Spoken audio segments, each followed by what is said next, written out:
everyone. Welcome back to Secret Kelly Radio. I am so excited tonight because I have a special guest, and I also am going to be talking about dating on so many sides, not just from the straight girl or the straight trans point of view. I'm also going to be talking to someone who prefers women for a partner, and so I'm really excited to talk about that. We're going to be talking tonight about the discrimination that a lot of times trans lesbians in our community face from the other trans women, not so much from the outside cis world. They also face it. They face a lot of discrimination from inside the bubble, which is just crazy to think about.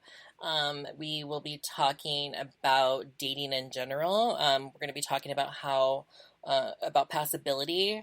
Because passability is such a tough topic to kind of talk about without some people getting offended, and then other people having very strong opinions about it. So it's on both sides where people are like, well, you don't need to pass at all, and then other part of the trans community are like, you have to pass 100%. So we're going to be talking about that too. I'm just going to kind of dive in with dating in general and sexuality and more. I did get a few requests from fans this week about pitting the podcast or my radio show on other podcasts. I did do that this week. I'm still waiting for some of them to approve me. I'm not sure if I'm going to get approved because of the explicit angle of my radio show, because I have it under explicit, but I am on Apple Podcasts, so if you have iTunes or Apple Podcasts, I'm on there. Of course, I'm on Spreaker, so you can sign up right now to Spreaker, and you can actually chat in my chat room where I'm on live. You can talk to myself, and then also to guests that I have, like tonight. I'm on Spotify. I did check earlier. I don't know if I did it wrong, but I didn't really see my episodes on there. I did see them on iTunes, but I didn't see them on the Spotify bit. Maybe I'm wrong, and somebody can tell me I'm wrong later during the show. I'm also on Podcast Addict. I'm on Podchaser, and then the ones I'm pending on Amazon Music and Audible, Google Podcast, iHeartRadio, Castbox, Deezer, and a few other ones that I'm pending on. So I'm just waiting for them to approve me, and once that's done, then wherever you like to listen to your podcast at, hopefully I'm on there so you can listen to Secret Kelly Radio, because I know I've gone back and forth on this radio show, but I'm very serious this time, obviously, because I'm sharing it everywhere. I eventually want to get more technical where I'm actually on video talking to my guest. And I'm actually more involved with it than I'm just talking so you can just hear my voice. Hi, Madeline. How are you? I love the chat room. I love when you guys chat in the chat. As always, tonight I will be checking my Twitter, my Facebook, my Snapchat, because I know you guys, my Instagram, because I know you guys chat with me in different areas, and I've had questions from everywhere, which is always, it's always nice, but it's always shocking sometimes when I get it on Instagram, oh, so they're listening to me right now, but the only way they can chat with me is on Instagram, because some people don't have a Twitter, some people don't have Snapchat, so I try to check them all, so we can get all the questions answered during the show. If I don't answer the questions during the show, just remind me on one of the social medias that you're following me on, and I'll try to answer those questions on the next radio show.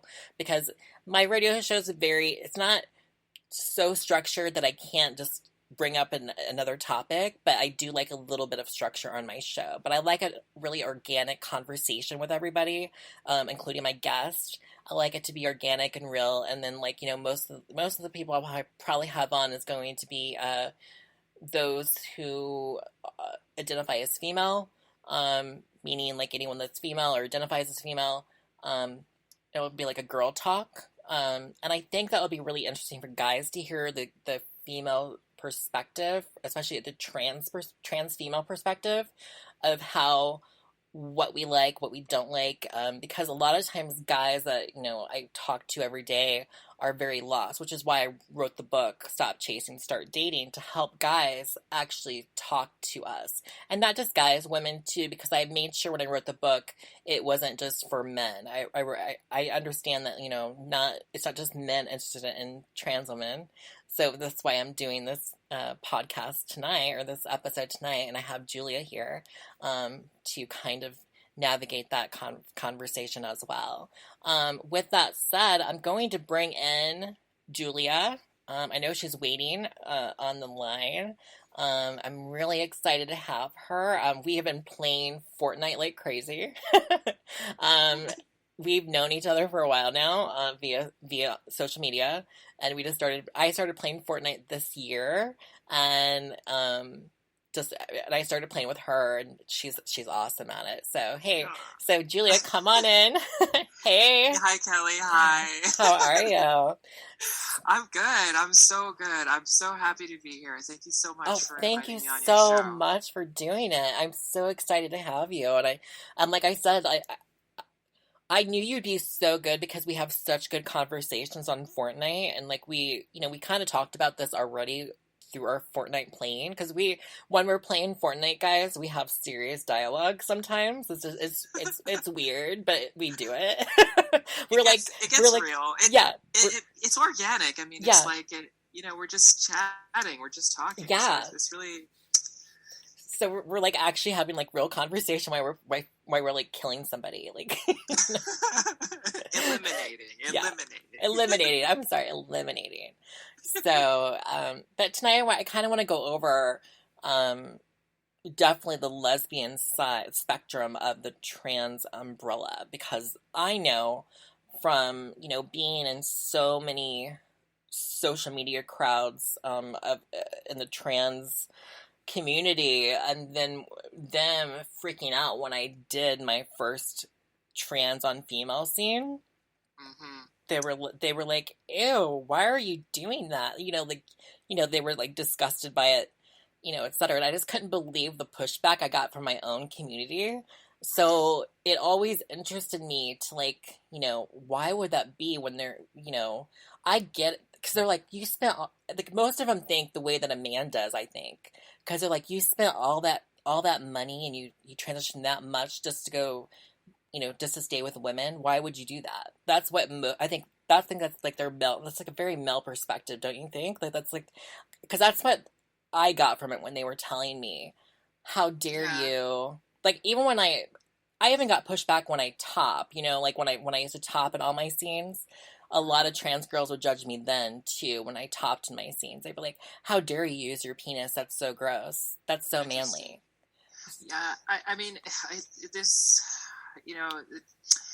porn and like adult entertainment, it constantly evolves. Like, entertainment in general, it's like it's a landscape that's always sort of in motion, and like the things that we accepted, 10 years ago or 20 years ago, are sort of, they fall out of fashion, I guess, maybe to misuse a term.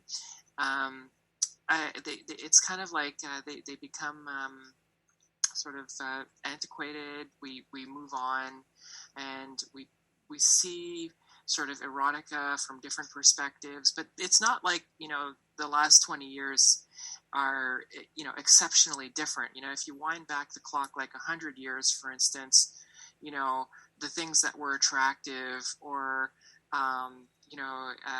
sort of naughty or scandalous in the 1920s, well, the 1940s, it was something else. In the 1960s, something else, 1980s. So it's kind of like this constantly evolving sort of picture that we have of ourselves, all throughout the world.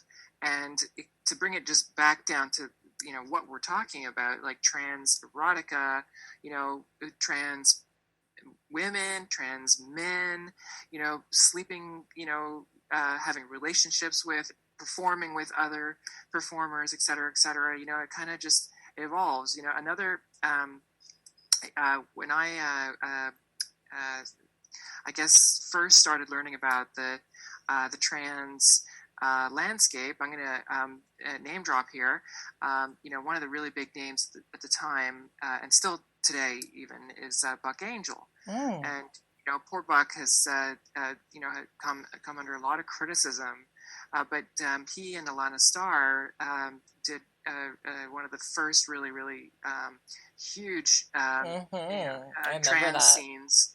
Right, and it's even to this day, it's still a really sort of monumental milestone. So that in that scene, whatever your opinion of Buck it might be, and forgive me, Buck, again, I don't want to throw the guy's name around. I have tremendous respect for him as an icon, and Alana, but just purely from like the objective standpoint, right? So it's like a trans man having sex with a trans woman. So like, all the criticism about, who is allowed to have sex with who, and, like what, which orifices and which, genitals are allowed to have contact with which genitals. It's like, it's all kind of, I try to, as a performer, I try to sort of like keep my mind flexible, and I don't want to trivialize it and say, oh, it's just this is whatever this person is complaining about. It'll pass. They're just upset or they're just jealous or something like that. But at the same time, it's like, well, there are things that we learn about ourselves that we you have to, leave open for our future, betterment as people, as our own lives, like personal lives, as well as the adult industry, as well as the larger society in general, right? So like, if you say, oh, let's, look at, just LGBT, like this is Pride Month, right? So it's like LGBTQIA, and or plus, 2S plus, like the entire spectrum, everybody included, right? So if you wind back the clock like 40 years ago, it's like everybody was in the closet, like barely anybody was allowed to even like say a peep that was non-hetero. And today, we've grown to be like, okay, well that's really backward thinking. Like we shouldn't be so exclusionary because there's a lot of people out there who feel like they can't, be safe, with any, like you hold somebody's hand in public and you could, and it's like, what is that? Why should I feel that I have to like hide myself if I'm not even necessarily attracted to this other person, and yet people think that we've got a thing going on just because I held their hand, right? Or something like that. So it's like if we look at sexuality, if we look at sort of amorous relations, if we look at erotica, even throughout time, I don't want to make it totally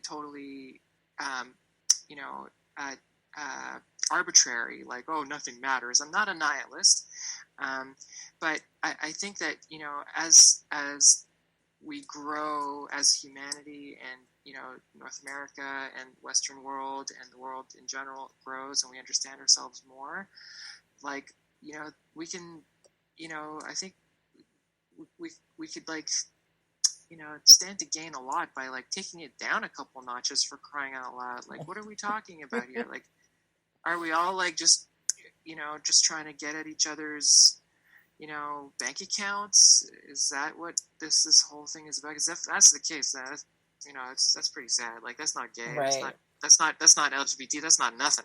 Right. That's just like dollar. It's like there's no sexiness in that. Like, can we not just like all just sort of find a way to like love each other? I mean, and coexist. Coexist. Yes. Yeah. Super preachy. Like, oh my God, I can hear everybody like rolling their eyes. But at the same time, it's just like, okay, so what's the alternative? Yeah. Like, do you want to like attack everybody you see just because you don't like what they're wearing, or the fact that they held somebody's hand or whatever? Is that really the kind of world you want to live in? When did you get into the industry? When did you join? So, that's a good question that comes up pretty frequently. So, I'm on your show as Julia Epiphany, Yeah. and I'm a porn star, cam girl. I have my own brand. If you look me up on the internet, you'll see me everywhere. And that brand, I started it in 2019. I did a shoot. My first professional shoot was for Groovy. They're a big, recognizable brand in the trans erotica industry, and I shot for them several times that year. But before 2019, there was no Julia Epiphany, right? The whole idea of like the porn star Julia Epiphany didn't exist. However, as an amateur, sort of like an amateur model, I've been in. Sorry? Independent model. Yeah, an independent model, exactly. I was involved in like erotica and, modeling. Again, totally amateur, had no idea what I was doing, for like about a decade prior to that. So more or less around the time that I transitioned. I transitioned pretty late in life, in my early 30s. And, here in Montreal, we have a very vibrant fetish and, like it's a very which is so interesting to me that Canada would have that, because whenever I think of Canada, I don't know why, because I told you I grew up on Anna Green Gables and Avonlea, and that was all from Canada, so I always think like farm people when I think of Canada. Right. And you're not wrong. It's the thing. Well, Canada is a really, really big country, but Montreal in particular is very liberal, very like cultural city, and it historically has also been very, very sort of like a very mix or a very big mix rather, of different cultures and different ethnicities. And it's very art driven, city with a lot of diversity, cultural diversity, ethnic diversity, geographical, or rather not geographical diversity, but like people from all over the world. And very bilingual too, right? Yeah. Well, I'm trilingual, English, French, and Spanish, but most of the city is bilingual. And in fact, actually, a lot of people in the city speak more than just English and French. A lot of people in the city, like there's like a lot of Italians and a lot of Portuguese and a lot of, a lot of Jews and a lot of Haitians and a lot of, like there's a huge diversity of, of different cultures here. And it's really nice. But I tend to go off track. No, it's fine. I was just asking, like, how you started, like, because you said you started in the independent. Right, as a model. Yeah. So, in Montreal, because of the cultural diversity we have, one of the events that we have that I first started with is called Montreal Fetish Weekend, and then another little name drop there. And, I met a few different models and designers, and, there was at some point there was a designer was like, okay, well, they like my body, and they're like, okay, here, put this on. So I was like, okay, sure, hey, it's like, a nice, rubber latex, it's like a $500 outfit or however much. That's awesome. Yeah, it's just like, okay, here, wear this, and like, you want to like model this for us? And I was like, sure, why not? So I don't want to say that that's like how it started, because even before that, like there, I was involved in like the fetish community, private parties, and like, there was like fetish evenings, like smaller scale stuff, and it goes even further back. Like it's like in the mid '90s. I remember way before I transitioned, before I even considered the possibility of transitioning. That time it was like not unheard of, but so you've very, always very had rare. A fascination with the adult industry, and now that you're in it, you're just loving sure. You're just loving life. Yeah, and I mean, I never thought I would ever become a porn star. I mean, I'm absolutely, I'm honored just to be a part of the industry, and I mean, I'm at this point, I'm a solo performer. Is that what you did with Groovy? So that's what I was going to ask you, because you are in your real life, a lesbian. So did you control your career from the outset, that hey guys, I am a trans lesbian. I'm going to only do scenes with other either trans or female performers. I pretty much, okay, so because I know a lot of girls like prefer that, like, but they when they started their career, they actually perform with men, and then now that they got their success, they like for example, Natalie Mars, she is married, she prefers women, and she performs with a lot of guys. So I've never seen like a a lesbian performer that only stuck, or a trans lesbian performer that only stuck with what she wanted. Maybe, Right. maybe besides Chelsea, what is her name? Not Marie. She just won Why Not this year. I'm so bad. I know, I can't remember anybody's name. Oh goodness! If you I'll think about Google too it while much, you're you get stuck. talking, but you can kind of Don't worry about answer. You kind of answer like how you controlled your career. So okay, so that's like a complex question to answer. So Yeah. I've always been attracted to women, and I have been intimate with a few men on odd occasion, and not professionally yet, but in my private life. And I've never dated men, but like going to these like fetish evenings and that kind of stuff. People would call me out if I said no. What do you mean? I've never. Never thought never crossed my mind. Of course not. I mean, I have been intimate with men. I prefer women, and going to segue from just talked about origins of my adult industry origins.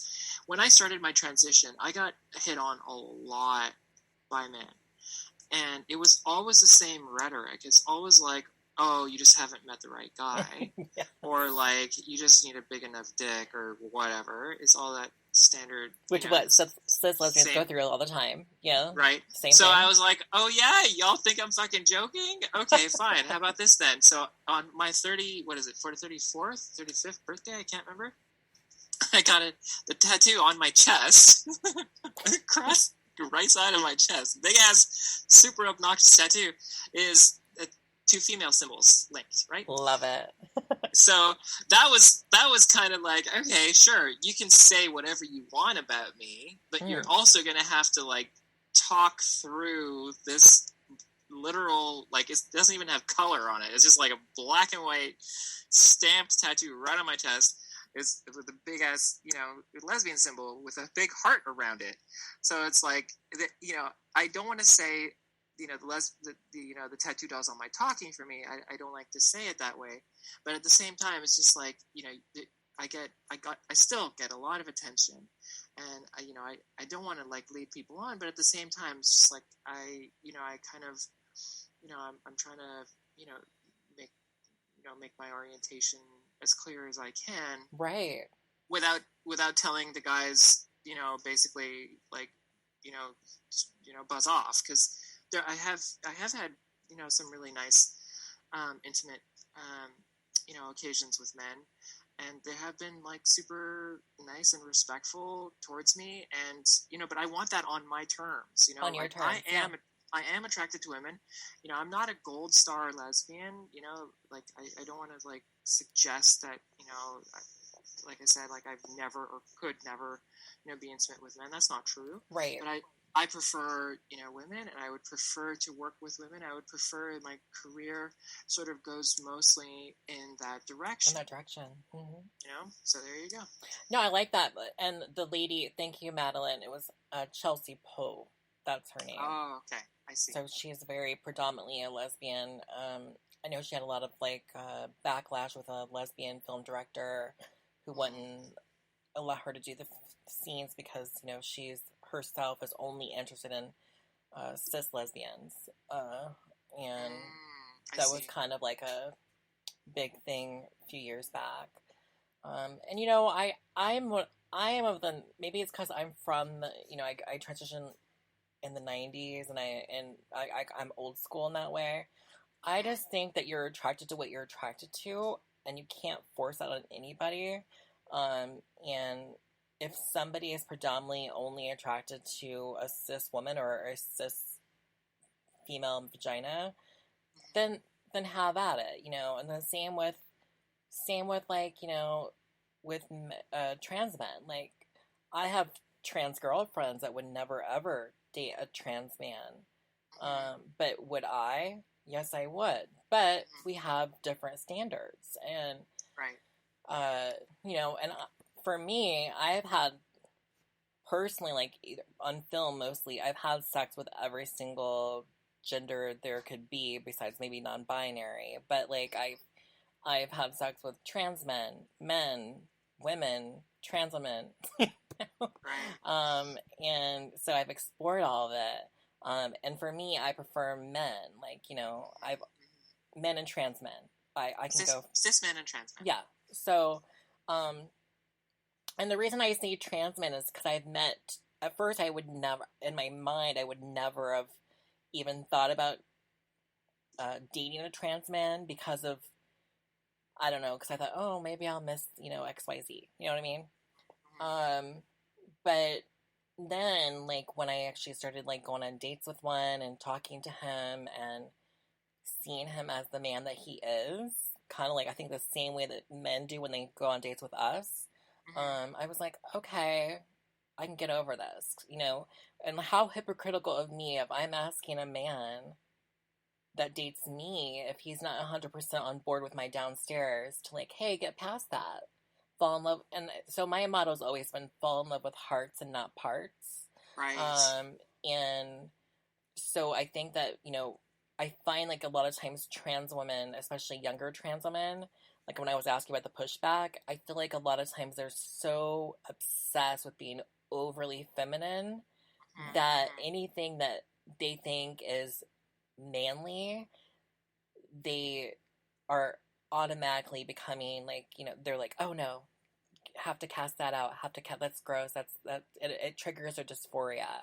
So I know like when trans females girls that looked up to me when I did that scene with Roxy Ray with my ex-husband, and I was in groups, etc., they were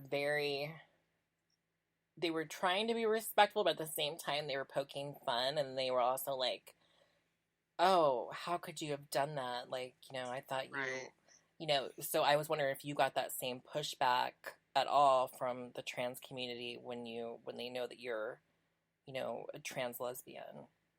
So, yeah, I mean, I guess, well, it's a little different for me because I'm a solo performer. I haven't done any scenes with any other performers yet. I'm hoping to, break that curse, I guess, or maybe find another, performer to work with, or maybe not. I don't know. But I guess I am, in a way, sort of a little bit expecting that kind of pushback.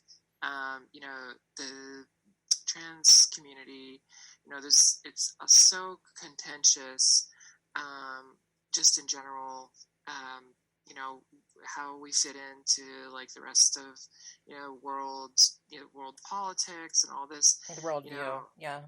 And like all our identification and all the surgeries and all that stuff. So, I'm trying to be as respectful to the other performers as I can. I don't want to have any expectations. I would love that. But at the same time, I'm like, well, I don't want to, put too much pressure on the other performer to sort of like, I don't know, adjust to my expectations. Like I want it to be like organic, obviously. Like you want it to be like, I think that, the sex that is captured in porn, there should be like a pretty sizable, amount of like genuine behavior. Like I don't think like porn should be 100%, artificial. Like I think that, maybe, some performers might think that that's a very sort of like naive or sort of I don't know, quaint way to look at the industry. But I feel like performers, they shouldn't necessarily be in love with each other, but like there should be like a pretty good, chemistry between them. Like they should want to like fuck each other's brains out.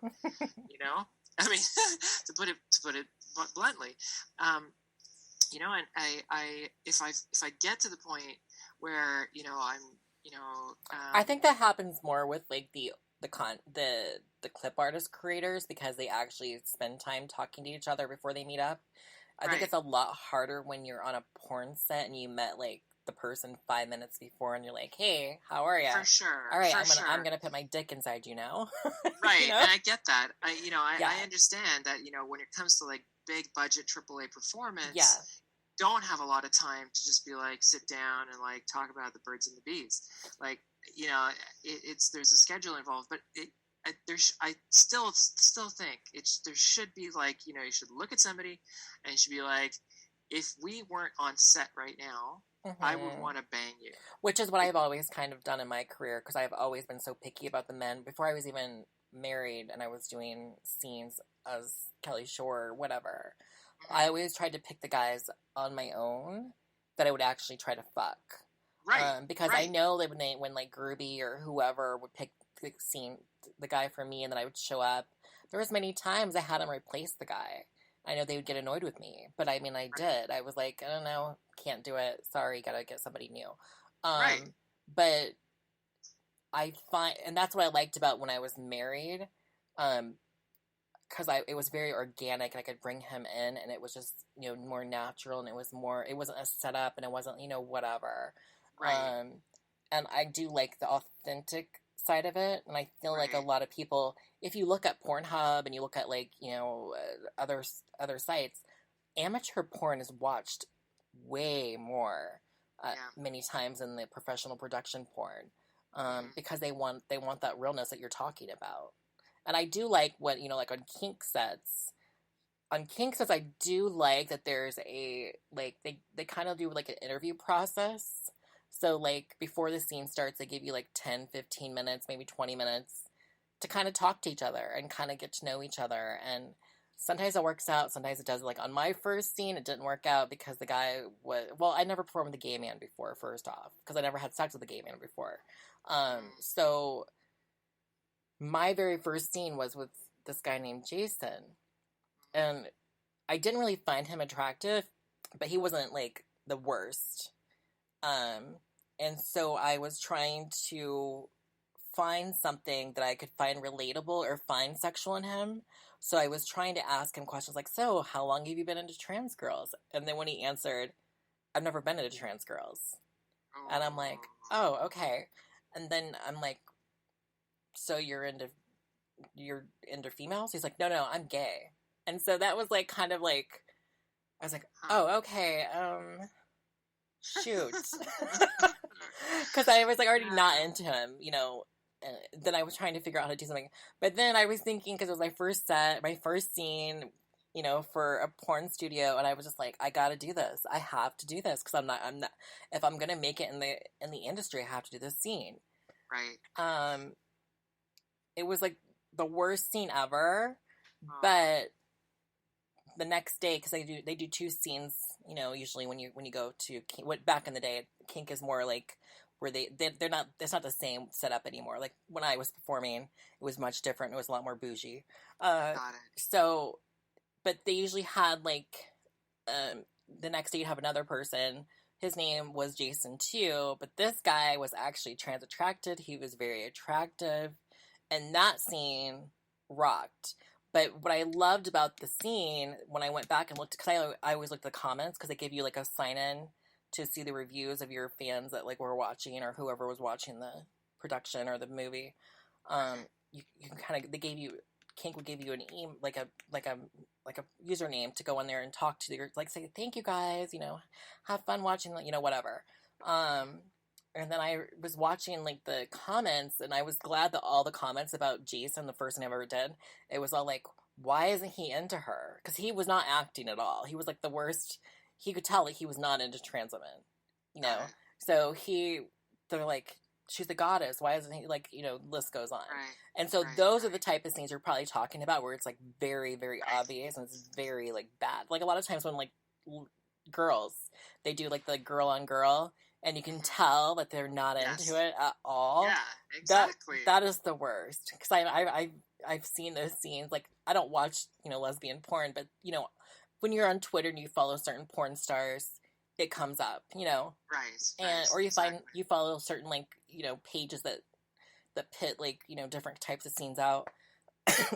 You're just going through Twitter, and you see this girl, like she's trying to do like a muff dive, but she's like barely down there. She's like, Right. and like her tongue's like, ugh, like barely. Like, she's like, okay. She's like, she does it for like 2 seconds. She's like, okay, that's all. Like, you know? Right. Yeah. And then you see girls that really, like, they just love each other, and Yeah. the chemistry is so different. Great. Yes. You know, and that's the thing. Like, I mean, I got into the industry really late. You know, I'm not shy about my age. I'm 47. I just turned 47. I started at 43. Professionally, though. Modeling, I was in my early 30s, and even before that, BDSM, like in my early adulthood. You know, I've been involved in one way or another, like for my whole, you know, adult life, basically. But you know, because you know, I'm only, you know, getting involved professionally now in full pornography, like every last facet of it. Like, here we go, diving in, you know, at this late stage. I don't want to, you know, waste anybody's time. I don't want to waste my time.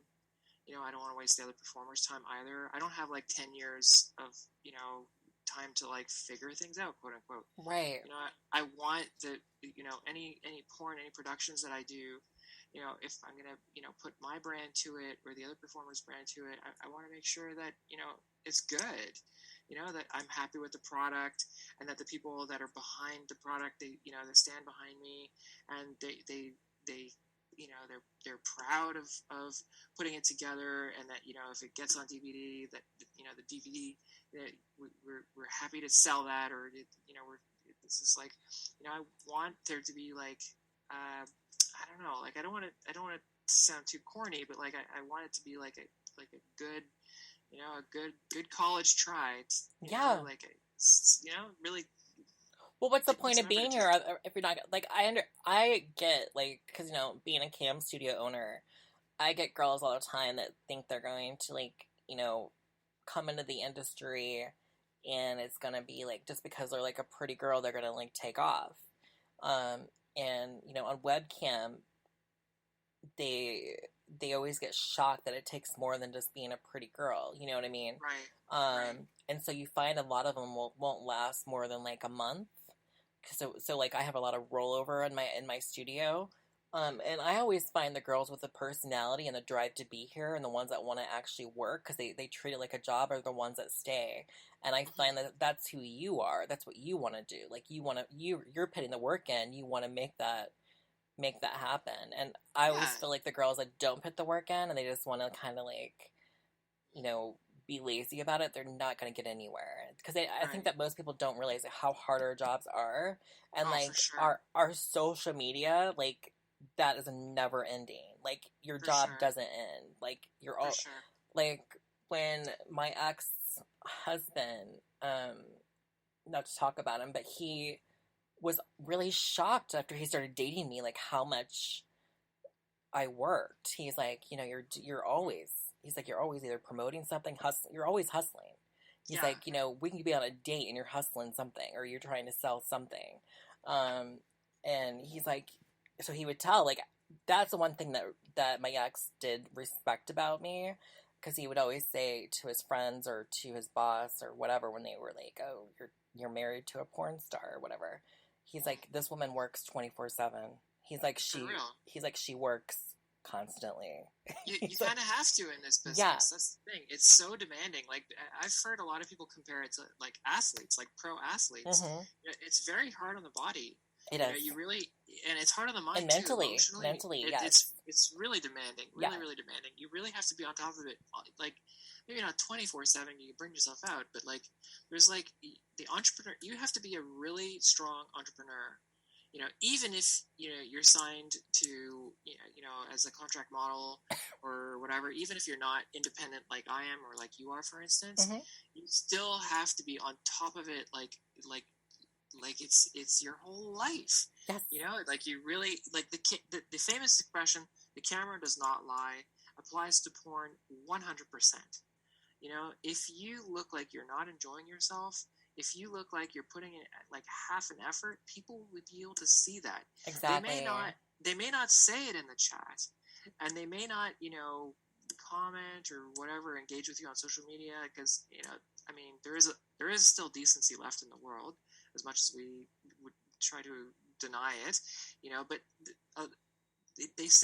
they will, they're not going to stick around as your fan. They're going to be like, oh, she's just doing it because for the money. Whatever. Well, not just for the money, but like, maybe she's in like an abusive relationship, for instance. Her partner is forcing her to do this or something like that. Like, kind of doubt, that comes up about, what people's sort of inspiration is, in erotica. Like when I started in the industry, I had to like really sort of like do a lot of juggling. It's like, I had a 20-year career in information technology. I have like a bunch of projects that I still sort of maintain on the side a little bit.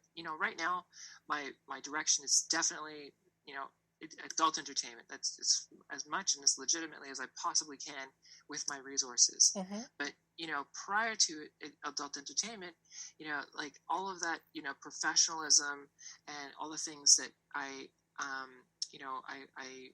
held very dear to me. I kept with me into adult. And when I try to like when I put effort into a project or a passion of mine, I want it to come from my heart. I really, that's like, it's like I guess a skill in a way, to bring passion into whatever it is that you do. And I feel like a lot of the younger performers, they don't really know what that means. Right. They get started in porn, because sometimes it's like easy money, quote unquote, okay, the big air quotes there, easy money. Because you shoot a scene, you get paid your like whatever $1,000, $500, whatever it is, and it lets you pay the rent, or it gets you through the month, or whatever. If you have family to support, that also happens a lot. Right. And you do it again and again and again, and you're like, where's the passion?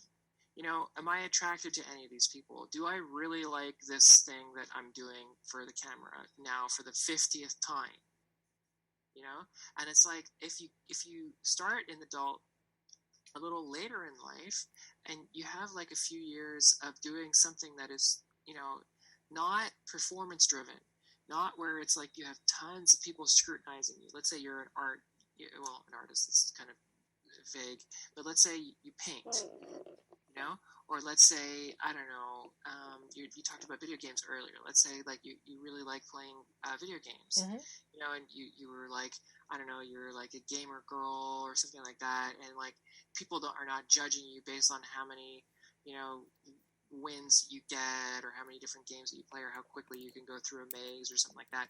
And you do that for several years, and then you see something, you go to like, I don't know, like a fetish event, or like like a friend of yours is a model, and there's like a party, and then you're like, hey, wow, this looks kind of fun, or like this could, I wouldn't mind trying it out, or like something like that.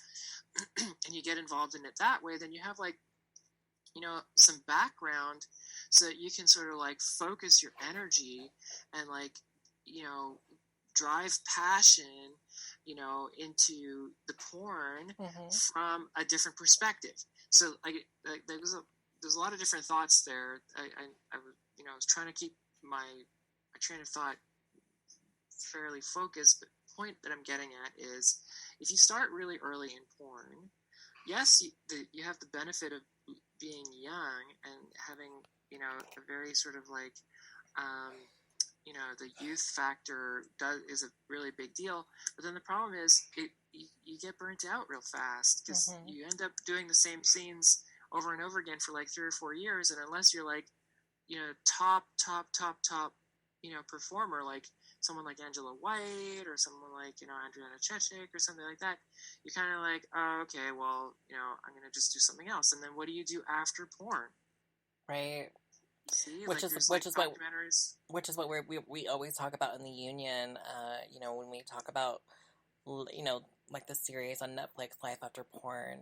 Exactly. That was exactly the example I was going to bring. There's, I think, a part 2 now. Even. Yeah, there's part 2. There's going to be part 3 too. I think that a lot of models, like for me personally, I don't accept any models in my studio that are 21 and up. And that's my personal preference. I just feel like you need more time to evaluate yourself as an adult until you're 21. You know, when you're 18, you're just right out of high school. There's a lot of things you want to do, and you might change your mind in a few years, you know. But Exactly. again, that's just my personal preference. But other people, they feel like it's 18 and they felt like they were totally fine. I think it's a case by case basis. But just for me personally, not to feel guilty, I always wait till they're 21, so they had a few years out of the nest, Right. not with their mother and father. Yeah. A Uh, little bit of yeah, perspective, a you little bit know? of perspective, and they understand what they want to do. Exactly. Because when I was 18, I know that I didn't join the porn industry until I was 26. So, you know, I worked a normal life. I went to college. I did the normal thing. It wasn't until I was 26 until I, like, you know, actually decided to join the industry.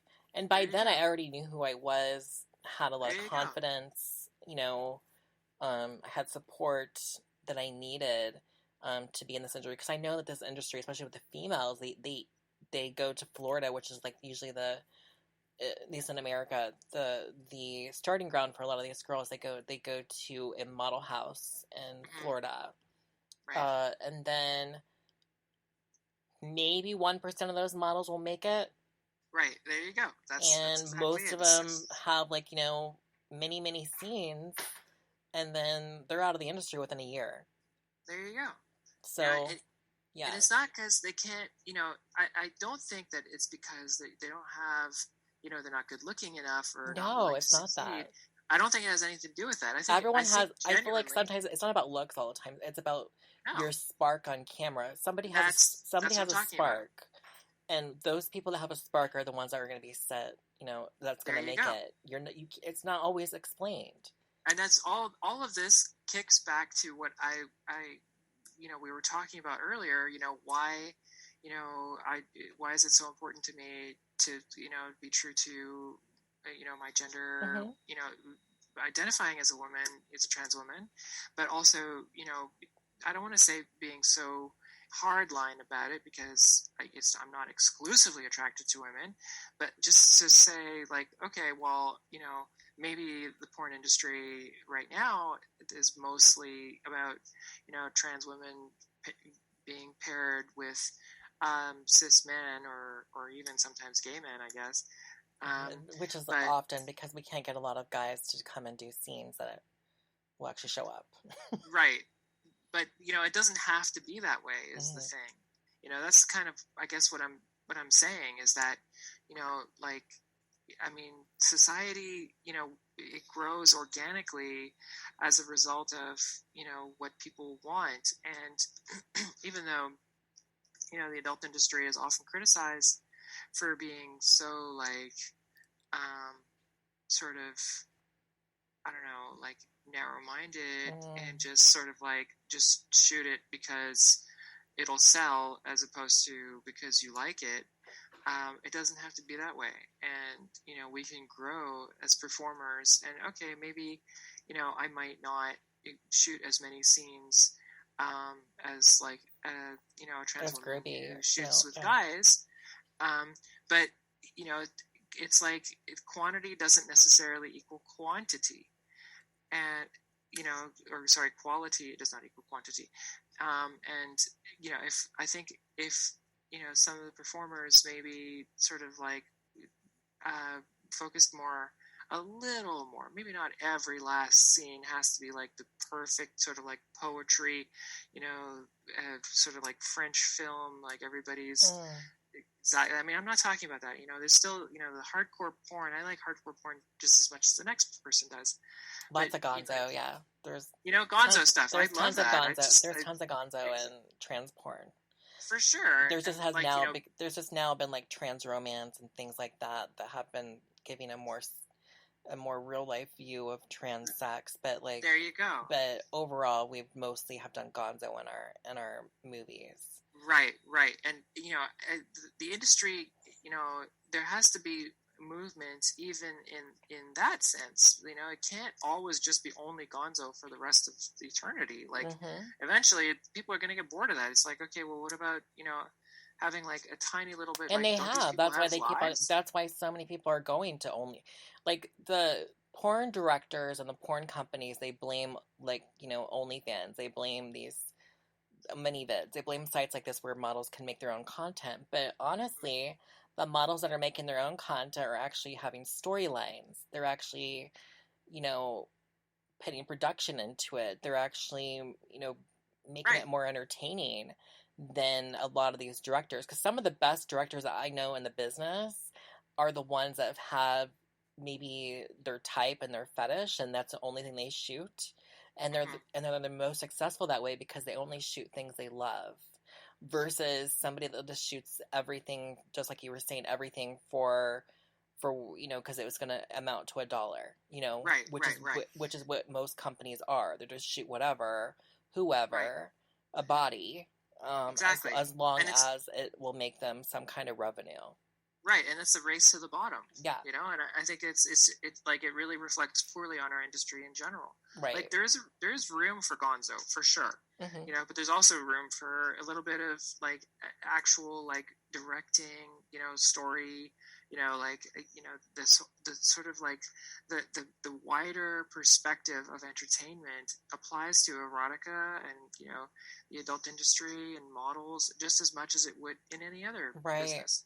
And I'm just like tired too of them like grabbing on to, like, you know, because I remember back in the day when, like, in the 90s, it was about sensuality and it was about romance and sexuality, especially in the straight industry. And now, ever since that movie came out with the one that everyone was, that was a book that what was that book?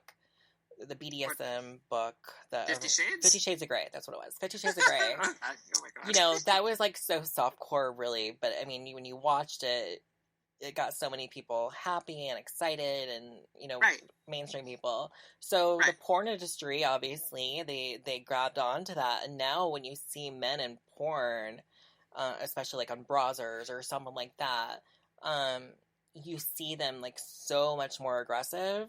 And they're so much more treating the girl like she's just like some dirty whore.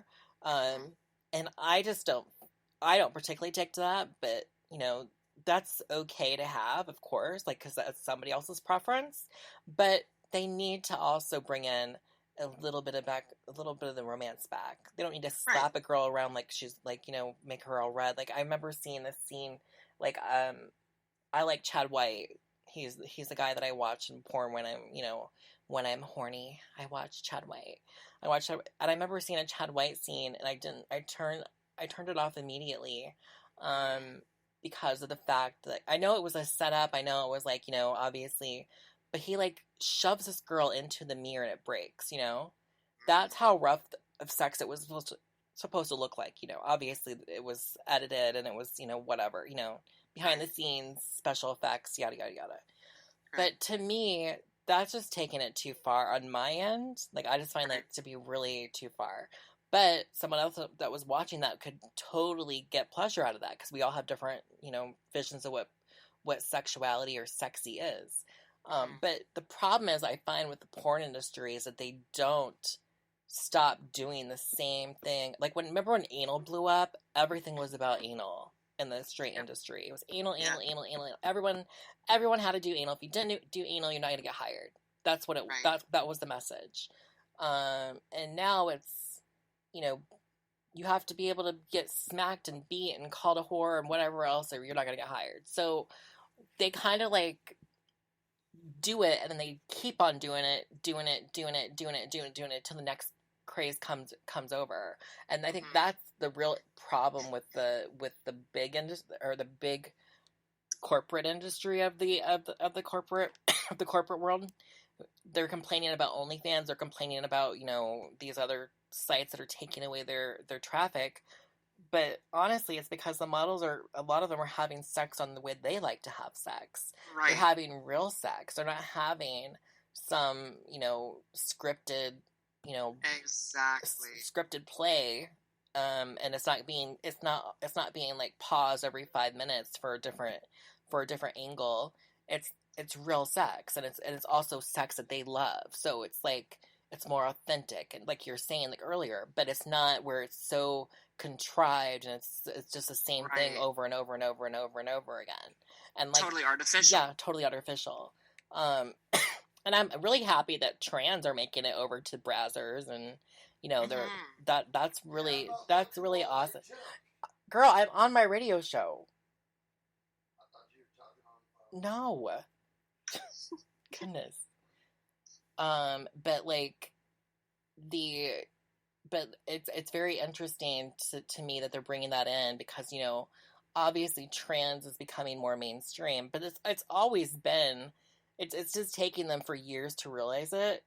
It's just, very slow, and it's understandable only because trans is such a huge paradigm shift. Yeah. Right. Like trans, you know, as like a movement or like a recognition, medically speaking, politically speaking, you know, whatever your perspective on, you know, transgender, transsexuality, you know, gender fluidity, all those things, all of the various different angles. Sexuality is a spectrum, you know, etc. Exactly.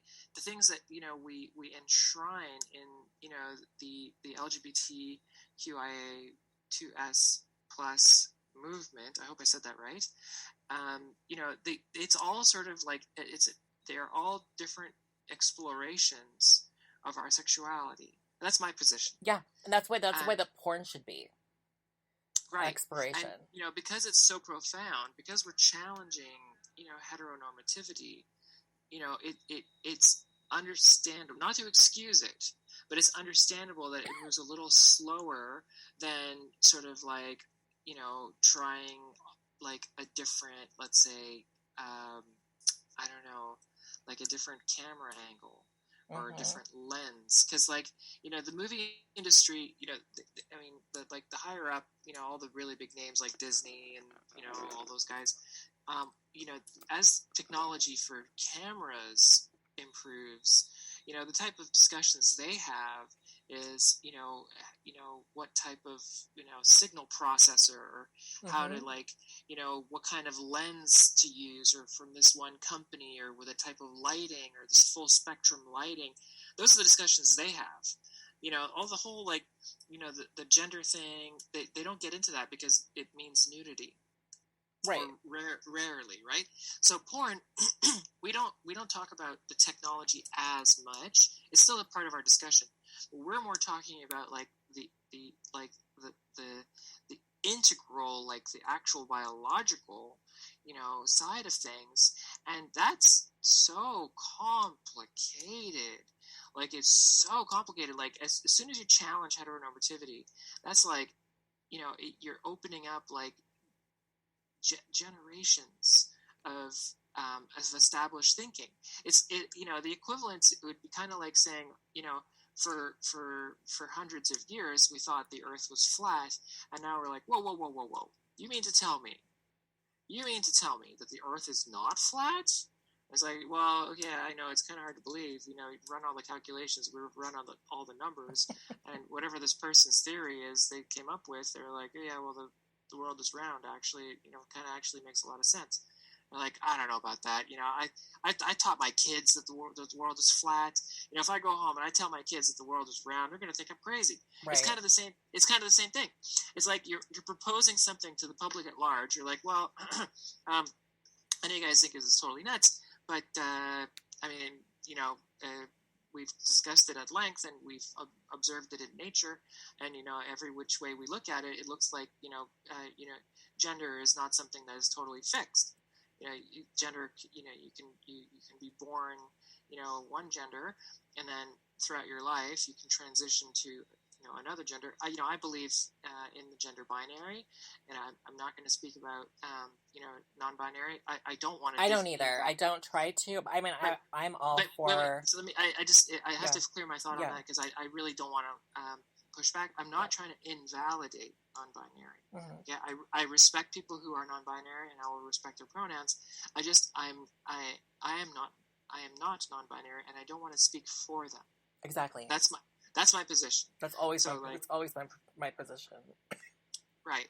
And, it is also an exploration, like that whole concept, philosophically speaking. Like the only subject I studied in university was philosophy. Philosophically speaking, it's a very complex topic, and at least changing gender, from my perspective, from my understanding of sexuality, is a lot easier a topic to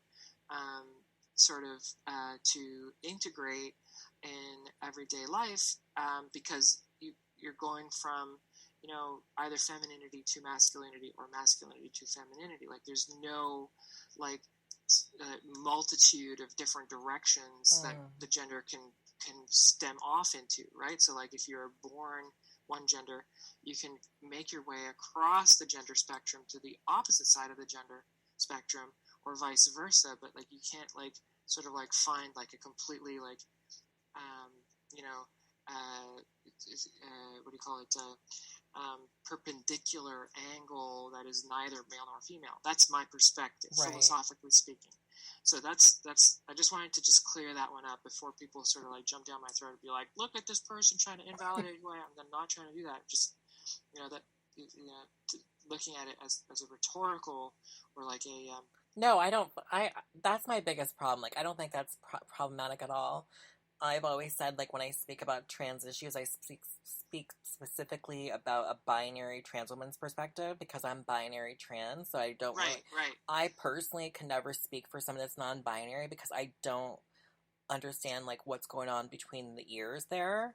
I don't know what their thought process is, and it seems like the non-binary crowd, they have such a variant of different opinions, so it would be hard for me to sum it up or say, oh, well, this is what it is, because somebody might be on a different variant in the non-binary spectrum, than what I'm speaking about, because I have non-binary friends, but both of them, or the ones both that I have, one is more on a different spectrum than the other, whereas like you and I, we're both binary trans, so it's not really that different of a variant, other than like what's different about us is our obviously our sexuality, but like our gender, we're rooted into, we're both women, we're both trans females, Absolutely. So that touches on your one of the topics that we were going to talk about, and that's passability. Passability is what I'm about to go into, is passability. Oh my goodness! So I wanted to go into passability, because I think that's one of the important things that I've really been triggered by lately on my TikTok, because I see these TikToks, and I am all for people. Let me explain this. So I posted a few videos on my thing where like the trans woman still had a beard, looked 100% like any other cis man that would be walking down the street, calling themselves a woman. Right. Now I am totally empathetic and understanding when that person is still working their mainstream job and trying to get the funds together to try to transition. And that, online they're like, yes, I'm a trans woman, but I'm still like in the process of, making things happen before I actually take those steps. That's one thing. It is another thing for me when I see somebody that's saying I'm a trans woman, and then they're reaching out to like bigger like trans TikTokers or trans like social media talent or whatever, to try to get some attention, because they're like, a basic cis-looking man that no one would ever think they were trans, asking for some kind of clout or attention. That is when I get triggered by it. Not so much when somebody is saying, hey, I can't transition right now because I work a 9-to-5 job and my job is conservative. They don't understand. I need to still get the money together because I don't want to go the sex worker route. I want to keep my job and I want to be able to fund it. And maybe like my insurance will eventually cover it after so long a time. Those I totally 100% get, and have, I understand that. But when I see somebody like the one I posted saying, what they said, that's when I take issue. And then on top of it, I also take issue because on the different side of it, and this is what we're going to be talking about, is the passability. I take big issue when a trans woman makes being trans less about what's between the ears and then more about what they look like, or more about if they pass in society for a man to love them. And that's, right. I also take issue with that because I feel like Right. that is setting yourself up for failure. For sure, because you're investing your identity into somebody else's opinion. Yep. So, like if that other person is having a bad day, or like they stub their toe, trying to get a glass of water in the middle of the night or something, they could turn around and be like, say something really nasty, and then the person has to take the brunt of the emotional abuse. They internalize it. Mm-hmm. I totally agree. I like it's like I think what basically my understanding is, the what you were saying is that people that disagree with medical transitioning, so like people who are believe that non-medical transitioning is a thing. Mm-hmm. I think I've made it. I made my position. I've announced it several times on Twitter and elsewhere on social media that I believe that transitioning is a medical process, and that non-medical transitioning is really not a thing. Non-medical transitioning, like if one day you just like wake up, and you feel more like a man, and then the next day you wake up and you feel more like a woman. That's more like in the cross-dresser. Same. Which is totally valid, if you want to cross-dress, that's totally cool. But like, you shouldn't, gender it shouldn't be so fluid that you can just like snap your fingers and be like, I am a woman now. And then the next day, snap your fingers, I am a man. At that point, if you want to transition, if you want to change your gender, there has to be some sort of permanence involved. So you can't just sort of like, flip back and forth, just change your mind. And people are like, well, I don't have the money, I don't, part of where I live in the world, they're not accepting, and I get that. But also at the same time, that is what makes transitioning so incredibly difficult. Mm-hmm. Well, and they also, and when they also, like, what my problem is with the non-medicalists, right? They make transitioning. And then, like, there was one I posted the other day that was non-binary that was basically saying, like, if the binary didn't exist at all, or whatever it would be, that then trans people wouldn't exist. And at one hand, I was offended, but at the other hand, I was like, see, that makes sense, because trans women in general, or trans people in general, trans people usually do everything they can to identify and also be accepted into the binary that they identify as. That's typically what a trans person is. When I hear the other people's definitions, and I hear cake gender and all these other genders that have come around, I don't understand. I don't think they understand that they make the transgender people that are trans, that they call AKA trans medicalists, because they call us trans medicalists to try to cancel us and whatever else. They call us trans, and I'm not a trans medicalist. I just think that you should, if you're going to change your downstairs, or if you're going to, like, get your boobs cut off, and you're gonna get your downstairs turned into a vagina, you need counseling. You need to know that that's the right decision for you. There's gender therapists for that reason. You can't just go willy-nilly getting, like, I understand, like, hormones are different things, because everyone can really get access to hormones via online. People have been buying the hormones online for years, since, like, the 80s, 90s, whatever. They've been doing it on the streets, or they've been doing it online in the 90s up until now, but when it comes to changing your body, I do think a therapist needs to be involved to make sure that you're making the right decision before you do that. So we don't. I think so too. So we don't have these people that are like, they run over to Asia, which is what many of them do. They run over to Asia. They haven't even lived as a woman more than a year, maybe less than a year, and they run over to Asia because a lot of GRS surgeons over there will do the surgery without therapy letters, without doctor notes, without them living any. There was no standards of care there. They don't care. You have the money. You want to go post-op, go post-op. And Right. that is my issue, because a lot of times those are the people that are in this, like Matt Walsh video, like the Matt Walsh guy that's made this What is a Woman documentary.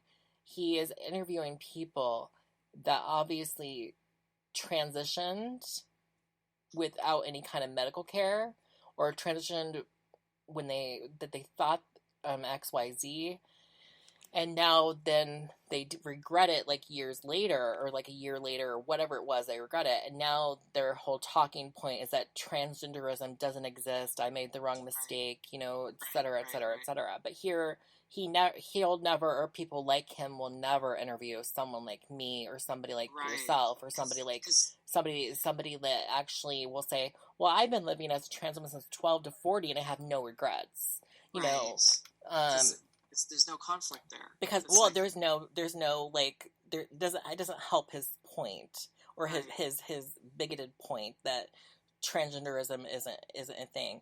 And then the whole reason why this What is a Woman is coming around, I'm just gonna say it, the What is a Woman that's coming around is because of the non-binary crowd. I'm sorry, that might be offensive to somebody that's listening right now, but that is the reason why it's coming around, because you have the people that I've seen on TikTok that have not done anything to transition at all, but they're saying, hey, I'm a woman, treat me as a woman, I should be able to be allowed into female spaces, I should be allowed to go into the bathroom. These are the reasons why these are coming up. This is the reason why conservatives are freaking out, because if they saw you, me, another trans woman, they wouldn't have as much as you. But they probably don't even know. They probably used the bathroom with us and never thought anything. They probably have used a bathroom with a trans woman before, and they never even blinked an eye. But because they see what they see in the media, and what the media puts out, because they purposely put out people that are unpassing, they purposely put out people that are on the non-binary, non-medicalist side. Those are the ones that get the most talking points lately. Those are the ones that trigger them, and that's why all these conservative talking points and bills and whatever else are happening now in America. I 100% believe that's why it's happening. Yeah, I'm not going to comment on that. I know you won't. As you mentioned earlier, I'm in Canada, or I mentioned earlier, I'm in Canada, so I don't want to get involved in American Canadian political discussion. But just to go back to the term passability, there is also the issue, people objecting to, like, pardon the expression, pussy stunting, and because that's the kind of stuff. And it's like I was 100%. I 100% did that when I was in my teens, because I thought that nobody would love me as a trans woman. Right. And so for the listeners that don't know what pussy stunting is like essentially behaving as though you are, and correct me if I'm wrong here, Kelly, behaving as though you are a cis woman all the way down to your genitals without necessarily having GRS or gender affirming surgery. Yes. So the problem with that, it's also called shadow. What is it? Shadow. Oh gosh, there's another term. Anyway, so the problem with that is it gets trans women into potentially very unsafe situations. Very dangerous situations. Exactly. So there is an issue about passability there. And I'm hoping that some of our listeners will understand that being passable is not about fooling people. Okay? Being in some contexts, like you don't want to try to fool someone to the point where they think that they could potentially have a child with you. It's important that passability, I think, also be taken into consideration as, like, when I don't walk around This is my natural voice. This is the voice I use in public. And, when I go to a store, I don't introduce myself and be like, hi, I'm Julia, a transsexual. Right. Like, I don't think any of us do that. Well, most of us don't do that. Hello, I'm a transsexual. Nice to meet you. It's like, if you can figure out that I'm trans, well, then good for you.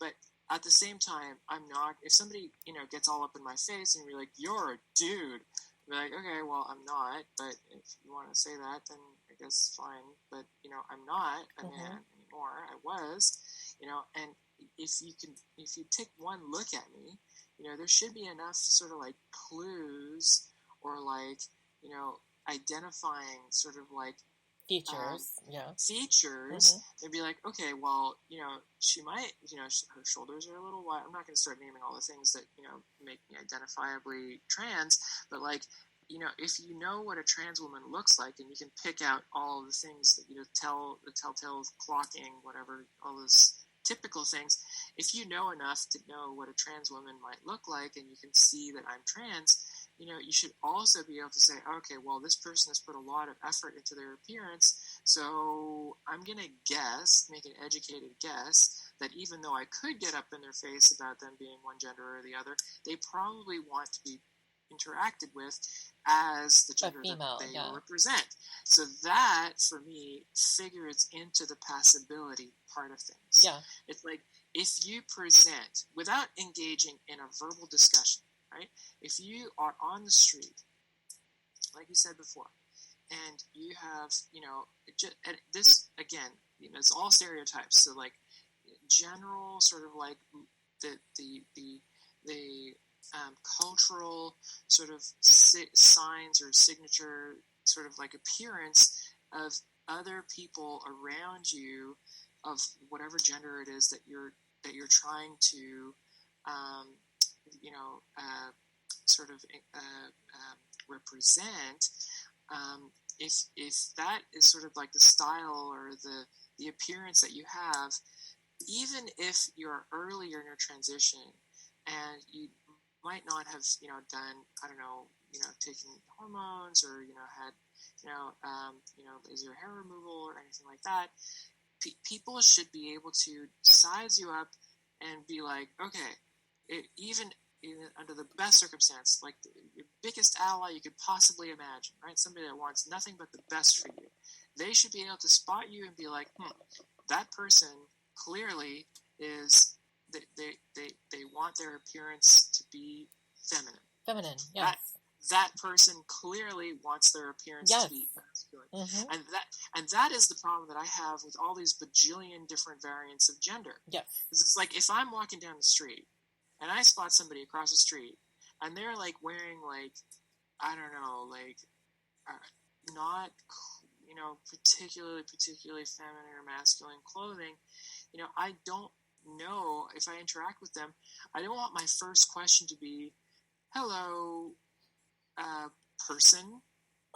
Like you wouldn't, like, what kind of a dialogue would that be? Like, I don't want to have to introduce myself as my pronoun is this. Like, I want to be able to introduce myself and be like, hi, my name is such, and this is whatever, and, I'm here, I'm having, a beer at a bar or whatever, and the person should be able to, like, have enough, like, information from their interaction with me that they should be able to, like, address me with my chosen pronouns without me explicitly having to tell them what my pronouns are. Yes. See? But I understand at the same time that people don't want to identify and they because, like, when I knew about non-binary people, or what they were called in my day in the 90s, they were called genderqueer. And at the time, that was, like, a big thing when I was going to school, like, in, like senior year, freshman year of freshman year of a college, blah, blah, blah. But at the time, those were mostly lesbians that didn't want to assign themselves to the patriarchy of society. So they didn't really want to be into the not so much not into the binary of what, or the social construct of what a woman is and what a man is. So a lot of times they would dress gender neutral, Right. and then they kind of adopted that, and they've kind of like done whatever they've done with it now. But that's what I remember, because I've been an activist for a very long time, so I knew about genderqueer, I knew about third gender, things of that nature, in the 90s. So I understand that their argument is they've been here for a really long time, but not the ones, at least I knew, the ones that were part of groups that were activist groups. They were genderqueer, but they were usually a lesbian that didn't want to deal with the social construct. But they weren't being at the time being asking anyone to call them, they, them, or their, or whatever, either. Right. They were just saying, hey, I don't want to assimilate into the gender binary female, so I'm going to be more gender neutral. I'm going to wear t-shirts, I'm going to wear khaki pants, or whatever the case may be. I'm going to be very gender neutral about what I wear, my shoes, my clothing, my and my how I look appearance wise. And that was what it was more about, like, not assimilating into the social construct of a woman has to be pleasing, a woman has to be sexy, a woman has to be, right. All the things that women have to go through, which is kind of like what trans women are kind of, which is why I think a lot of TERFs get mad at a lot of trans women, because Right. we typically are that representative of looking like you said the other day, Stepford wife, like we, Right. because right. a lot of us think like for me, I grew up watching Barbie, I grew up watching Dolly Parton, I grew up watching my mother, who was a beauty queen, my sisters, et cetera, et cetera. Mm-hmm. That was my childhood. That's what's around me. That's what I know, So for me, I was very girly. I'm very girly. And I always wanted to be a big-breasted blonde. Not because of men, but because that's how I saw myself, or what I wanted to see when I looked in the mirror. Because we all want to see something when we look in the mirror, and when we don't see, that's the reason why many of us do surgeries or whatever the case may be. But on the other hand, a lot of these girls, the ones that are doing it, they're not doing it because of what organically the way that I'm doing it, as far as oh, I'm doing it for myself. This is what I've always imaged. This is what makes me happy. A lot of these girls are doing it because they think that's what men want, and that's the only way that men are going to love them. And that's very sad. Right, and that was what we mentioned much earlier in the show, that, about sort of getting all your validation from guys. Yeah. And why I feel so strongly about, I don't want to say it emboldens me, because it makes me sound like I'm combative, and I don't want it to be like that. I don't want that to be a dialogue, me against them. We're all sisters, trans women, I feel. And, I don't want it to be like we have to gang up against the system and all that stuff. That's such a tired sort of rhetoric. I don't like to see it that way. I prefer to be like, okay, what have we learned, over the last, 20 or 30 years, where we've all transitioned, as a trans woman who's attracted to women, part of, what drives me is that, I like, if I see, I'll put it this way, I see a lot of, cis women who are attracted to other cis women, and some of them actually even say, I get the impression that they don't feel like they're outright lesbian. There's bi women, it's like there's this cis women who are attracted to men, but also who have strength enough, or strength enough, that's very condescending, who have confidence enough to proclaim that they can identify a very sexually attractive woman when they see one. Because a lot of women feel like if they even give another woman a compliment about their looks or their appearance, that they'll be branded gay. And I feel like that's I feel so women have their own kind of homophobia, because men Men struggle with that so much. Men are always having to Right. prove that they're the straightest guy in the room. For sure, and you're absolutely right. I feel like the same sort of thing. I remember hearing about it when I was hanging out with men more often, because now I hang out with women more often for obvious reasons. But before I transitioned, most of my friends were, most of my friends were straight guys, and I feel like that was the same type of psychology where it's like a guy could never just straight up just be like, "Hey, that's a good-looking guy over there," just a straight, flat compliment. That is a good-looking man, without then being criticized for being, homosexual, for being gay, for being attracted to men. And I'm hoping that social media, one of the benefits to social media and our ability to sort of like see the world from a different perspective, is that we can say confidently, like, I am not necessarily sexually attracted to this person, but I know enough to know that that person's aesthetic is appealing. Right. It's a very clinical way to say, we all recognize good-looking people. That's what's so funny to me. Like, when we look at somebody, we can tell, well, that's a beautiful person.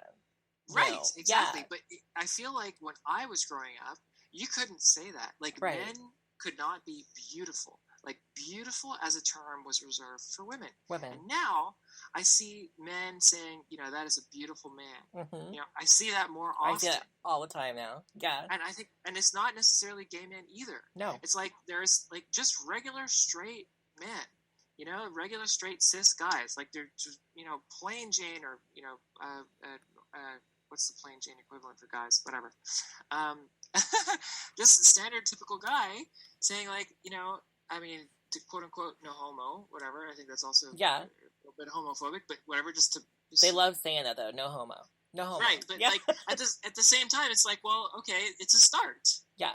It's like, okay, drop the homophobia part of the no homo, and just be like, I'm just some, cis hetero guy, and I can tell over there, I don't want to suck the guy's dick, but that's obviously a very good looking man. Yeah. You can say that. Yeah, I saw this TikTok where, like, this really, really straight guy, he's married, and his girlfriend was asking him questions, and he said, is there any man that you would ever want to, like, see naked? And he said, well, let me think about it. And he's like, yeah, probably. And he's like, maybe I'm like 5. He was saying he was like 10% or 5% gay because of it, which I thought was funny. Right. But like, he's like, I think everyone has at least a little. He's like, I think everyone at least like recognizes somebody that's good looking. And he's like, yeah. He's like, if there was a nude picture of Brad Pitt online, he's like, I would 100% look. Which there is a nude picture of Brad Pitt online, but he must not know it. But he was like, I'd 100% look. He's like, I'd have to check it out. For sure.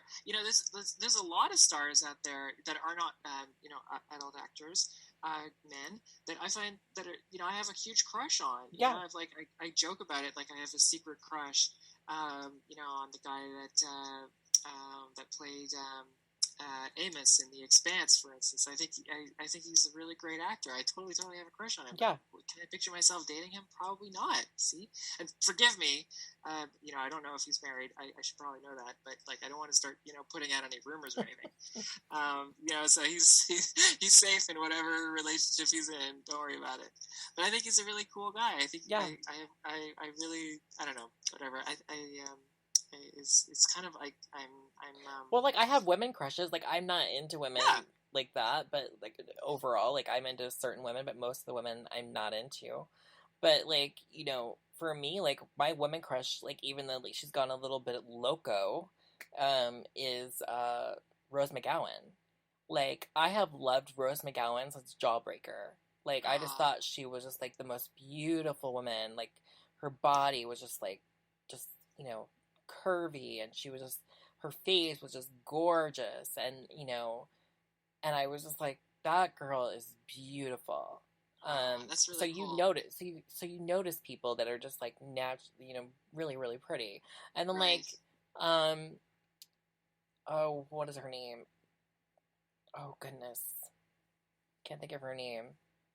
Well, she played Rachel McAdams. So Rachel McAdams is Canadian, but Yeah, Rachel McAdams. Like whenever she came on the scene, the Mean Girl scene, but then she also played, um, Oh yes! and Oh my the goodness, if she Rachel played McAdams. Yes, yes. then she played in the movie where she switches bodies with Rob Schneider. I can't think of the name of the movie, but she switches bodies with, so she becomes a man and he becomes her, and so she's got to be acting like a man in her own body. You know what I mean? I think I remember the movie. I can't It remember was the name. so funny. It was a funny movie. But I just thought the whole time, like, she is so gorgeous, and I've had a crush on her ever since. Same with Sandra Bullock, big crush on her. I Oh, watched all of her movies, you know. for But yeah, I sure. think Kate Beckinsale, yeah, she's 100% gorgeous. But like, there's just girls that, you know, I recognize that are like, yeah, that person is yeah, the hot chick is what it was called. But she For was sure. so gorgeous. I thought she was just beautiful. And Uh, I think that men too, even though they don't like to admit it, when they like have a favorite male actor, they 100% have a crush on that person. for I sure. know they do. And I'm hoping that the one, you know, like I said, like, you know, social media hopefully has allowed us, you know, through the shield of anonymity, because, you know, there is a certain, you know, benefit to having a little bit of anonymity online, Hmm. that it lets people sort of like just be okay with that, of being like able to acknowledge somebody else's, you know, attractiveness, you know. And I mean, to be honest, I'll say this, like, as far as the adult industry is concerned, I feel like that, you know, there's this impression that, you know, our fans, or my fans at least, have, that they're like, well, you know, um, as a porn star, we, you know, we can sleep with any other porn star. And it really, it's a shame that, you know, the public feels that way, because even within porn, there's like so many porn stars that I absolutely have the total biggest, throbbiest, you know, passion for, that I know I have slim to no chance at all of ever sleeping with. And it, you know, and it's not, it has nothing to do with like, you know, trying hard enough. It's just like that person is not into trans women, for instance, Hmm. you know, and I know not to like approach them, or not to, but I can still sort of like fawn after them, Of so course. long, I do that so all the long as I'm time. respectful about it. And, you know, I try to explain that to a lot of my fans, because they're like, well, you know, if you're a trans woman and you're attracted to women, then, you know, what, you know, why are you a porn star? Like, I thought the whole point of the porn star was so that a guy could, Yes, you that's know, what I was talking about in the fan- beginning. Yeah. fantasize about shooting my shot. Yeah. And I'm like, well, you're mistaken if you think that every last possible porn star that you've ever seen fuck a guy is ready to fucking get in bed with every fucking male fan of theirs. Like, it doesn't work that way. Yeah. Like, you're pipe dreaming, buddy. Like, there's, you know, porn stars, it's not, you know, it's just like someone who. And I think that you and I have tried to navigate that well, because I know I have with my fans. My fans know that they can't speak to me in certain ways and I won't respond to them, and they know that where my boundaries are. And I think a lot of girls don't do those boundaries, but I have always Right. done those boundaries since the And beginning of my career. for sure, and I respect you so much for that. You know, I don't know if I picked that up necessarily from you. Like, I've looked up to you, you know, as a performer for many years. I think you're really great, and you Hmm. stick to your brand, and you have a lot of really good, you know, insight and perspectives. And I'm really glad that we've been friends for as long. Yeah. Knock wood, knock wood. Um, but that's the thing, you know. I try to explain that to my fans, you know, and they're like, and you know, and I think for trans women, you know, that are attracted to women that are not necessarily lesbian, but like bi, for instance, or whatever, however they feel their gender, they should express their gender. Right. I feel like, you know, they should, you know, the rhetoric that, like, if you're not attracted to men, you're not going to make money. Okay, those people are not your fans. Those people are not interested in your well-being. You know, if you're attracted to men and you're a trans woman, go right ahead. Absolutely nothing wrong with that. You know, enjoy yourself. You know, have at it. Like, for sure, 100%. Right. But if you're attracted to women, you should not fear having to sort of hide that and be like, well, if my fans find out that I also like women, then I'm going to lose both fans. Well, okay, And that's so like mentally. I don't even want to it talk about the mental it like. For sure, totally. It's so it's very Gymnastics, you have to play toxic. with yourself. The message of gymnastics, you have to play with yourself to do that. Like, I don't understand, like, these girls that put on these, well, performers in general, that put on these personalities, and I can't act the way that some of these people I know, like, are totally different in their real life versus what they are on their Exactly. camera. And And I'm just like, a lot of them would probably be more successful if they were more authentic. more authentic. Exactly. Yeah, Not. It and doesn't mean that you have to like like show people your private diary. yeah, and they probably would be That's so not what we're depressed. talking about. They wouldn't be on, their Xanax and whatever else they're on to try Right. to cope with being in the industry. Many Right. of them would probably be a lot more happier people if they were able to exude themselves. Right, right. And, like your real fans, the Yeah, fans that really want you to succeed, the ones that encourage you, yes, the those are the ones ones that you want. love you, they're going to be like, you know what, you want to sleep with such and such person? Obviously, all the consent, Hmm. informed consent, all that stuff. Like, you don't want to just start sleeping around with everybody. But like, if you feel you're attracted to somebody, and you feel like your fans will not appreciate you being attracted to somebody that they are not attracted to, those people are not your fans. No, they're not. They're not your fans. Those people You're are just, becoming a robot for them, which is and you're becoming a I robot. don't like that. I've Exactly. never liked that about the porn industry when you become a robot for your fans because Right. you want your fans. You're gonna find your fan base.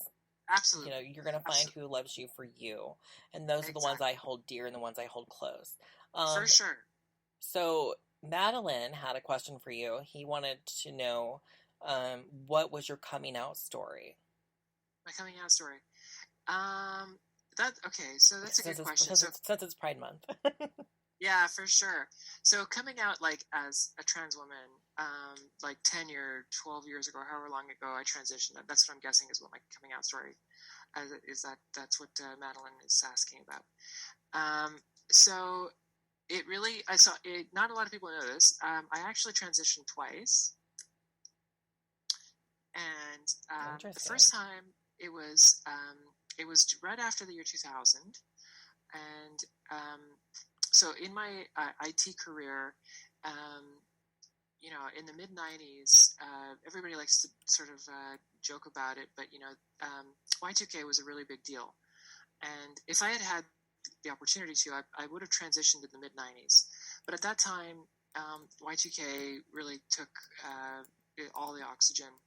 And I was very, very involved, not in remediation in code, but like it took a lot of my mental strength. And I learned a lot from it. It was a really big deal, but it really didn't leave me a lot of time to deal with the things in my life that were really important to me, and that, among others, was my gender. So I had to sort of more or less wait for Y2K to come and go, and there's a lot of uncertainty there. So 2001 or 2000, no, it was later than that, 2002, I can't remember exactly. I had a small apartment. I was living alone. I didn't have a lot of money. I was struggling to find a job, and I transitioned to the best of my abilities, and it didn't go very far. I had a really rough time, which is not uncommon for trans women, when they're starting out. But it did serve to alert my friends who didn't know that I wanted to change my gender that I was serious. And so after I tried to quote unquote fumbled through the early stages of my transition, I detransitioned. I went back to masculinity.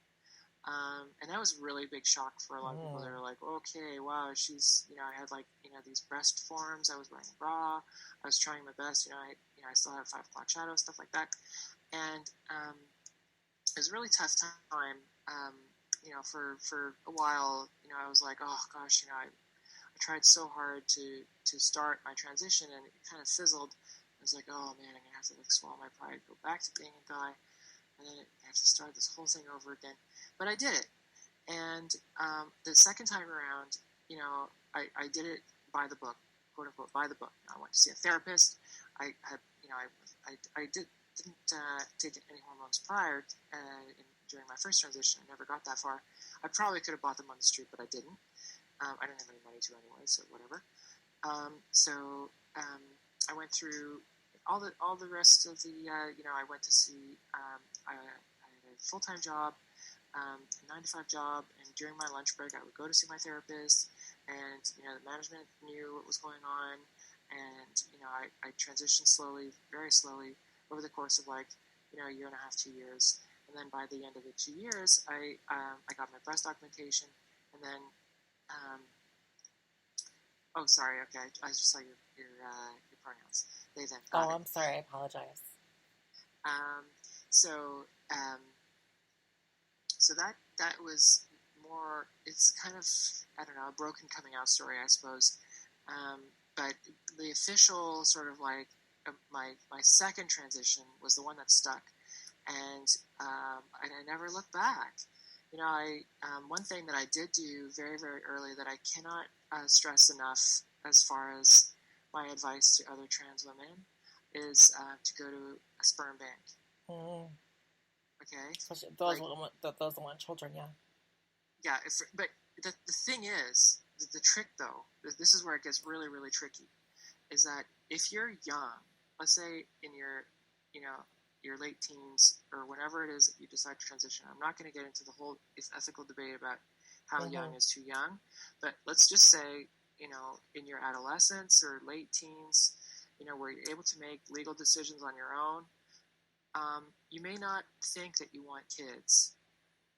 But if you start taking hormones and then 10 years later, you're like, geez, I should have, I didn't think I wanted kids, but now I kind of do. If you never ever want kids and you have a sperm bank, then you've lost nothing. Then you just don't use your sperm. But if you do want kids and you don't have sperm, you kind of you're in a bit of a situation.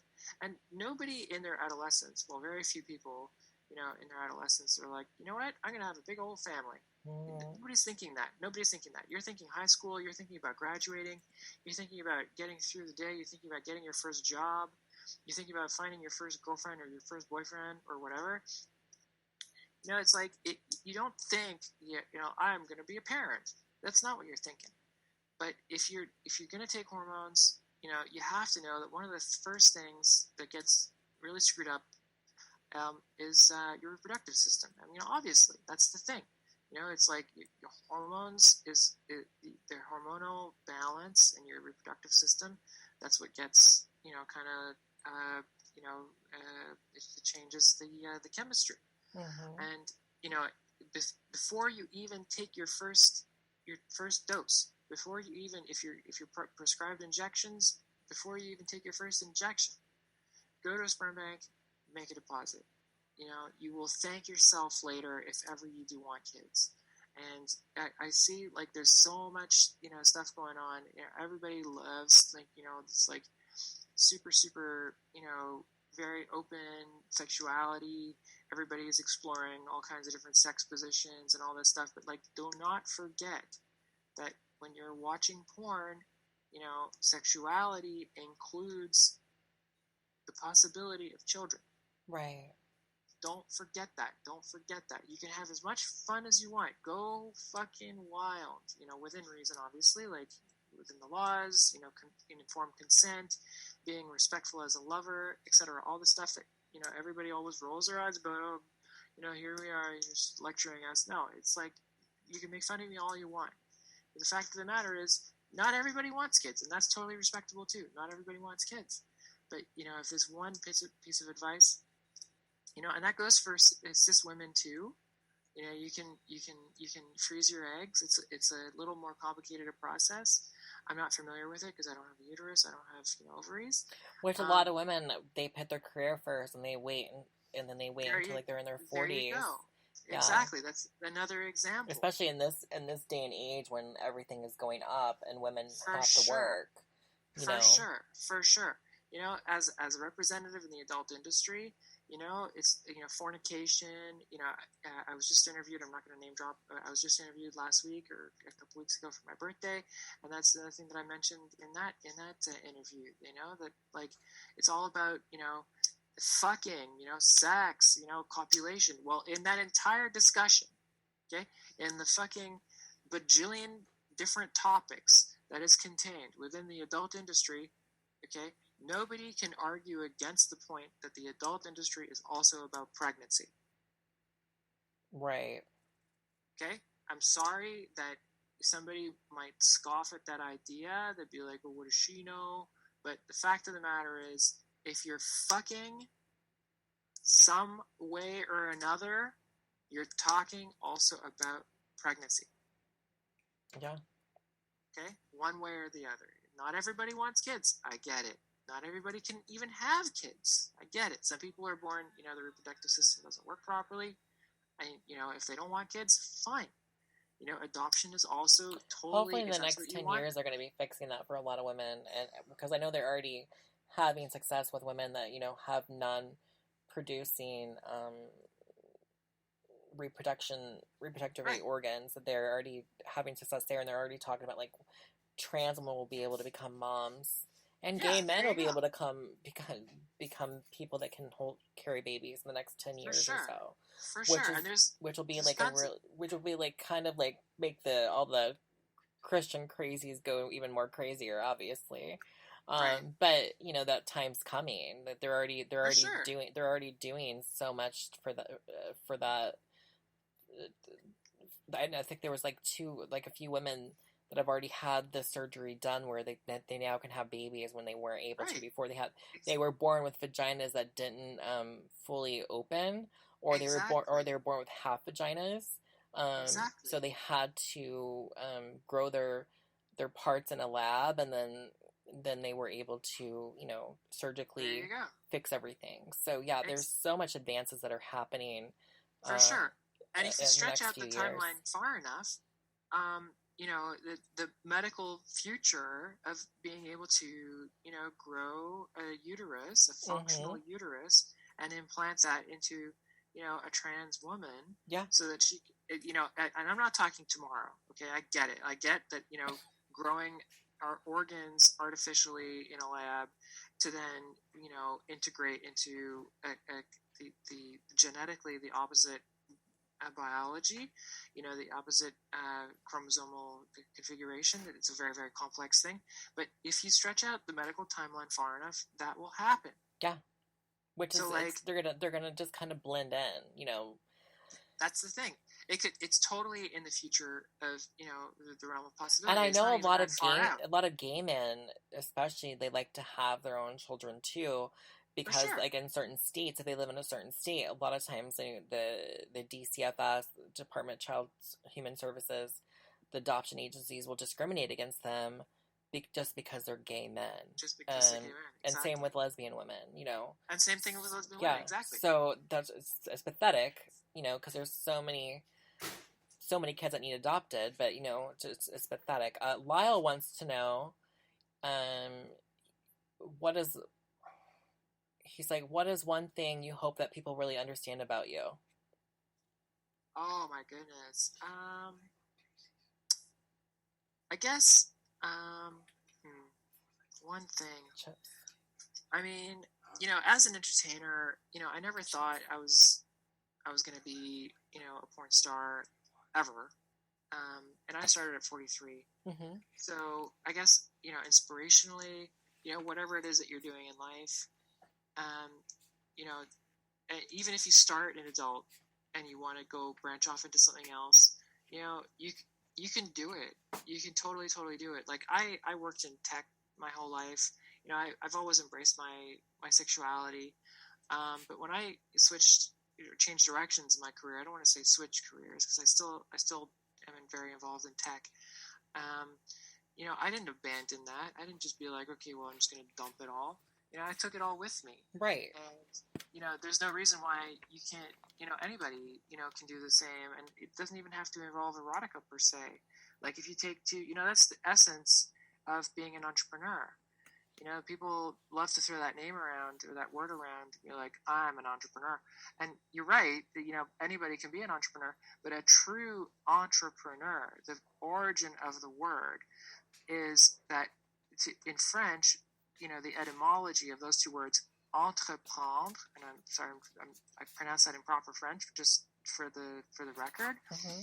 It means to take between two things. That's what entreprendre. So prendre is the verb of to take, mm-hmm. and entreprendre is essentially taking one thing from one area and another thing from another area and exchanging them. Right. So that's sort of like that is the origin of the term. So being a true entrepreneur just means saying, okay, well, in modern day, terminology, that's what hackers do. So hackers, the term being a hacker, not nefariously. I'm not talking about that usage of the term. I'm not talking about breaking into like a bank or some shit like that, okay? Hackers, the term being a hacker means taking a technology that was designed for one thing and then combining it with another technology where those two technologies were not designed to interface originally, but through your own knowledge and your own, vision, you merge those two technologies and create something between the two of them. Right. So a hacker, quote unquote, not the nefarious definition, but just being a technology entrepreneur, that's what that means. So like, I am an entrepreneur. I'm a porn star entrepreneur. I took all of my tech knowledge, all of, that background, all of that I have, and I'm applying it into the direction of my adult, career, and like I'm doing all my cam shows, and I'm doing like, I'm a gamer, and, Kelly and I, we game all the time, and, I do all my website maintenance, and I talk to different companies, et cetera, et cetera. And even if you never become a porn star, you can still apply that same knowledge if ever you have like a change of direction in your life. Let's say, I don't know, like you decide to move across the country and, you see it, different opportunity, and you're like, oh, geez, what do I know about that? Don't let that stop you. Right. Don't let that stop you. You can start, if you have passion in something, and if you believe strongly enough, and if you really feel like it's something that deserves your time and effort, if you put, if you focus your efforts onto whatever, you want to, whatever challenge you want to take on next, you can do it. You can do it at any age. I became a porn star at 43. You can do that. You can do that. You can. Yeah, I don't like it when people put age limits on themselves. Like a lot of people do that with transition. Yeah, I don't like that. You can transition at any age. You totally transition can. Is about being whole. It's about exactly. being you. It's about being happy and right. not having to live that lie, and being respected by at least somebody in your life that will see you finally as the woman or the man that you are, exactly. or the non-binary person that you are, whatever right. the case may be.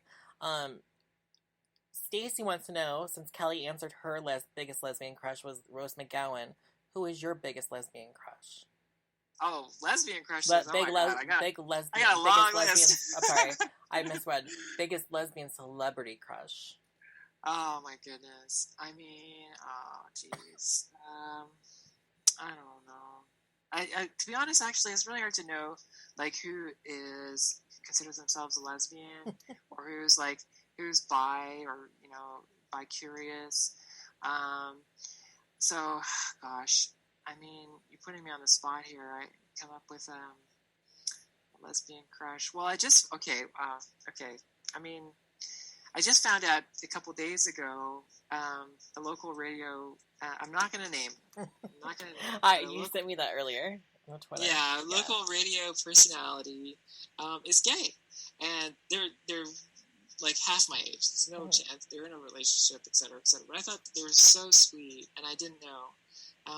And when I found out, I totally put a smile on my face, and I thought that was really awesome. And she's gay, and she says so on the radio. And she's part of like a really big radio station. She's like super, super happy, and I'm so happy for her, and I think that's awesome. I don't know. So that's my most recent. I don't want to say crush. That's not fair to her. Yeah. I'm very impressed with her. I thought that was really cool to hear. But if I don't know, like a celebrity crush, like if you think crushes, like if I have any chance at all, maybe it's more or less in my age range.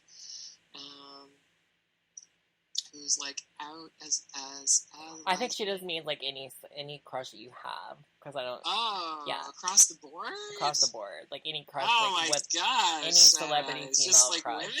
Yeah. Oh, jeez. Well, okay. So the Charlize Theron, inducted. A lot of people love her.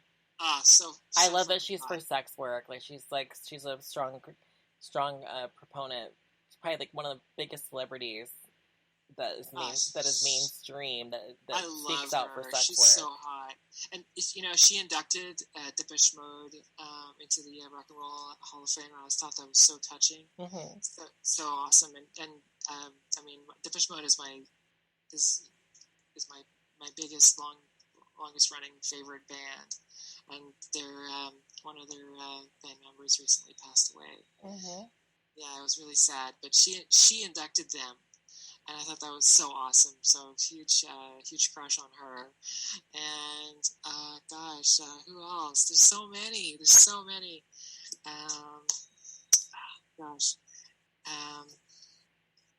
Thank you. I don't know. Brie Larson. She's really sweet. She gets so much hate, unfortunately. But she's a lot younger than me. Yeah. I don't know if I should just say I have a crush on her. It kind of gets weird. I don't want it to be like, oh boy, who the fuck is this Julia Epiphany person crushing on someone who's like half her age? But I think that she's very attractive. Yeah. I think that I'm hoping that she has a really good career ahead of her in movies. And I don't know. I mean, like this. Listen, I mean. If I think back, like, there's Sharon Stone, Michelle Pfeiffer, Madonna, I think is super hot. Gosh, I mean, like, how much time do you have? So I just like start naming names. She's gonna be here all night. She's gonna be here all night, Stacey. For real.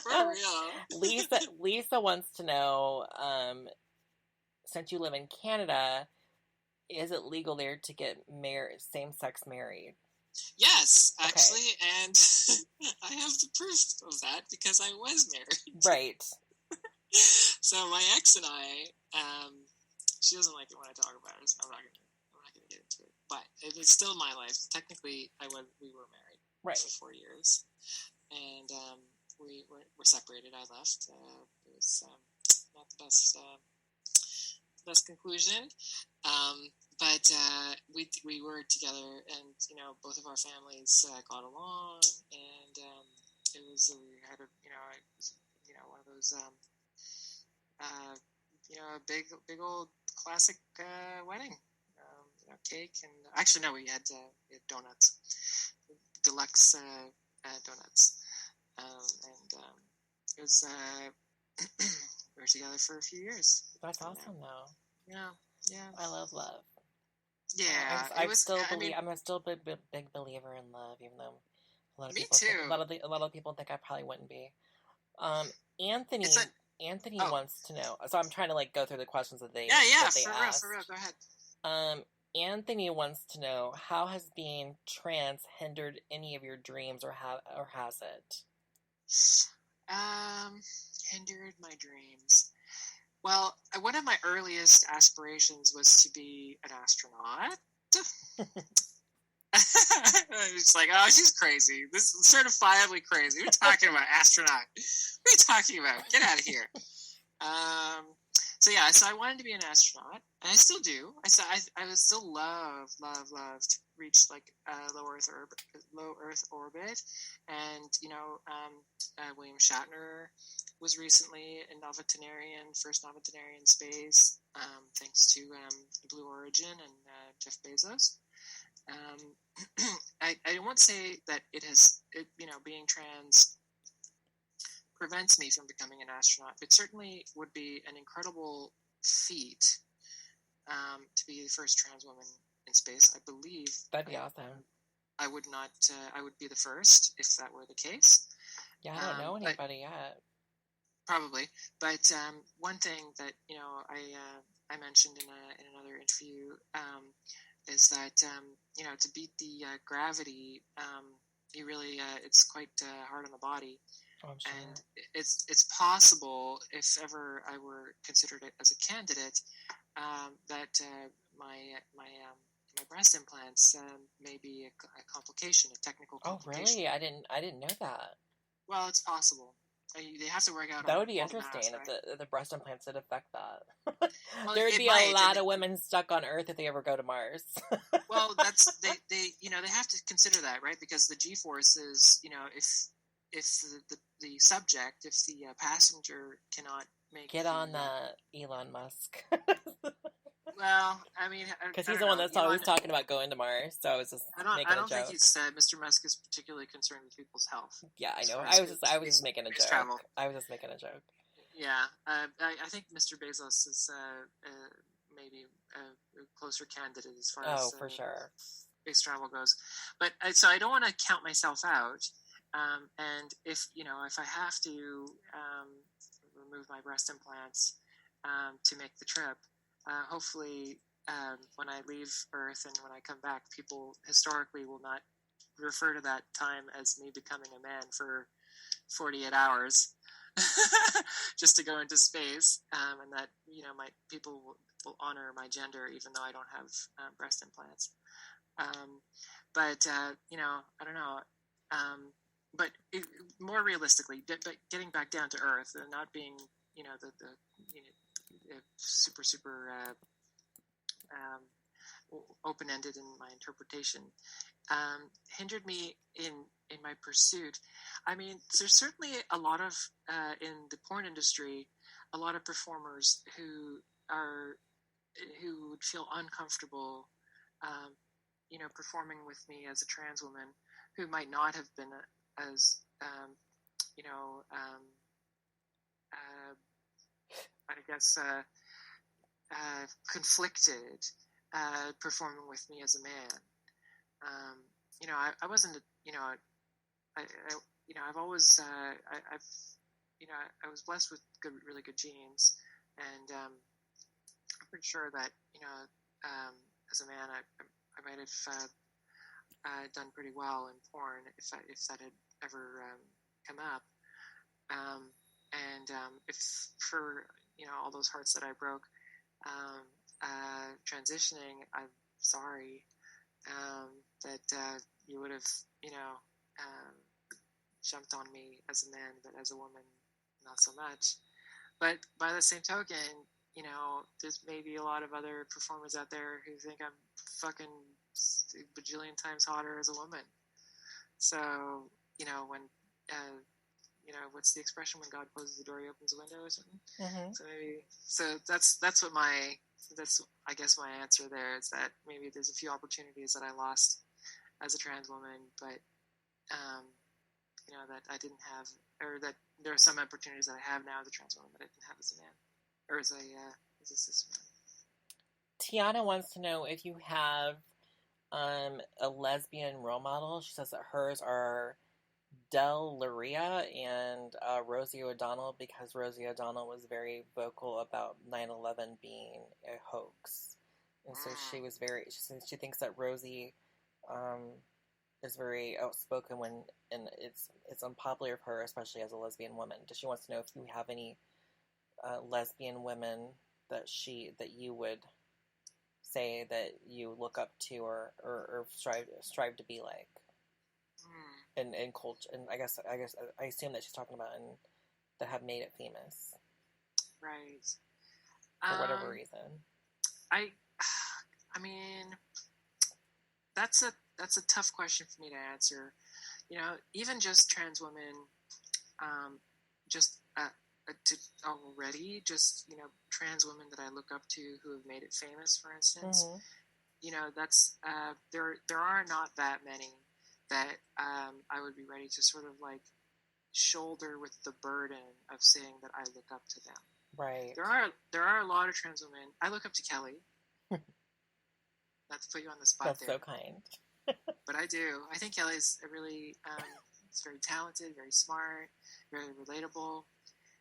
But I don't know if I would ever, you know, say that like, you know, Kelly like is my inspiration or like my hero, because that puts a lot of pressure on her. I feel the same way as you do, because I have a lot of people that I like. My mom is my inspiration overall, but like when I look at other women or other people that I should look up to, or because I always get asked, who is your role model, or who did you look up to when you joined the industry, etc. For me, when I think about lesbian women, which I guess would be unconventional because she wasn't out for a very long time, but I always respected her because she's such an orator. She's so smart. Jodie Foster. Oh yeah, Jodie Foster is just amazing, and whenever I watch any interviews with her, I'm just so fascinated by the way she speaks, the way she carries herself, the way she talks, the way she's so underrated, but not underrated, even though many times she is underrated. I don't know. I think she guards her brand very well. Yeah. I think that she's really, and she's done a brilliant job of it, I think, over the years. Yeah. Like, I've never heard anything but good things about Jodie. Yeah, and Mrs. Foster. Like when she came out at the awards show, I thought that was so, like, she obviously took people, not probably Hollywood people that already knew her and knew behind the scenes, because a lot of people know a lot of things about behind the scenes, but people in the public eye, they were obviously probably shocked when she came out and said, hey, guess what? I'm lesbian. I'm married to my wife. And she didn't make it like I'm a lesbian. She made it like, you know, she introduced her partner as her wife, you know, basically. Right. And nobody, which is the classy way to do it. Which was a classy way of doing it. I thought that was so powerful because she owned the narrative and she made it about her, and she made it, you know, not awkward. She just made it about love, and she kind of moved on. And I thought that was so eloquent and so brave and so genuine, and that's what I liked about. So yeah, when I think about a lesbian like woman, I think about Jodie Foster, and I think about how, you know, just she's so elegant, so smart. Now, as far as trans women, I have a lot of trans women I look up to, but like overall, I wouldn't say I always agree with them. I don't think I have my own opinions, I have my own thoughts, I have my own like views, and I feel like a lot of like the ones that are out there right now are kind of being held to a standard of what they need to talk about, which is like when I said I was going back into activism, it was mostly non-binary speaking points, and they're not speaking about themselves as trans women. They're speaking more about the gender variant, I guess you'd call it, or the spectrum. And so when, you know, I really love Janet Mock. When Janet Mock was getting her first primetime show, late night primetime show where they were going to like talk about her being trans, etc. She spent very little time speaking about her as a trans woman, and she spent more time speaking about the non-binary talking points. And I was very disappointed in that, because this was a time for a beautiful well-spoken trans woman to kind of say, hey, this is who I am, this is my life, this is what we're like. And then I find that Laverne even does that. Laverne does it, you know, I think the only one that really doesn't do it is Angelica Ross. She's very real. I love Angelica. She's one of my favorite trans actresses slash spokespeople, I guess, for the trans community, because she keeps it real. She talks about sex work, just like Janet did. That's why I like Janet a lot, too, for that reason. But she kept it real about, she didn't make any apologies. Like, yes, I had to do sex work. I did sex work. She's like, now I'm a mainstream actress. But she's like, did I do sex work? Yes, I did, because that's part of our life. You know, she very unapologetic about it. Whereas very strong, very inspirational. Yeah, very inspirational. Whereas other trans actresses, even though I know they've done it, they always say, "Oh no, not me. I've never done it before. I've never done it before," you know, or they make it something to be shameful of. You know, And that's always kind of annoyed me and rubbed me the wrong way. So it's kind of hard for me to like look up to them and be like, oh yeah, she's making an impact on people's life, even though any kind of representation is an impact on the community, or and either positive or negative, you know. Because even though like a lot of people like give Caitlyn Jenner so much shit, they obviously do. They give Blair White so much shit because they're both conservative trans women, which is in my in my view is kind of crazy. Like the log cabin, even like the log cabin, Republican gay man that the Texas platform just said that being gay is abnormal, and they were still cheering the Republican Party on there, and that to me is so crazy that you would be that willing to vote against yourself as well as your own community just because you want to be affiliated with some kind of party. It reminds me of those people that wanted to be part of the country club back in the day, and they did everything they could to be part of that upper echelon country club, even though like they didn't meet the standards of what they were supposed to meet. So they tried to wrap themselves in a pretzel to try to get into that whole identity. So there's many things that Blair White talks about that I do agree with, but then other times she says crap that is like, girl. Well, I mean, there may be. I often think about those two people, Blair and Caitlyn. About why they ally themselves with some really not very. Well, with Caitlyn, I can understand because she lived as a man most of her life, right? And I find that a lot of times older transitioners typically are Republican because of the fact they were most of them were Republican most of their life. So it's hard for a person to change their view and their stance just because they became a woman or because they transitioned. So I can get it more with Caitlyn. I get it less with Blair. Right. I mean, there is the possibility that they may feel, they may fear for their lives also. I mean, take it into consideration. Yeah. Like, there's like a very high, aggressivity factor. Right. If they don't say the right things, and again, I may be completely wrong. They may 100% stand by what they say, but there also could be like, hey,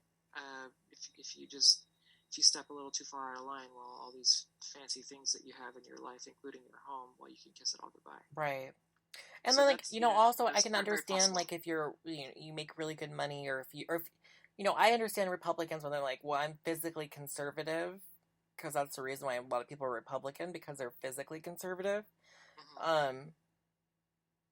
But when they say, I'm physically conservative, that's why I'm Republican, I get that. But then they say, but socially, I'm liberal. And that's why many of them are trying to make a third party, and they're trying to make, where it would be a mixture, independent. That's what they've been trying to do for years, and it just doesn't happen because it's either Republican or Democrat in America.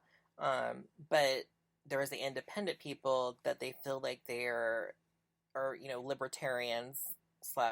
There's those people too, where they are physically conservative, but socially they are liberal, like as far as like gay rights, LGBT people, women rights, things of that nature.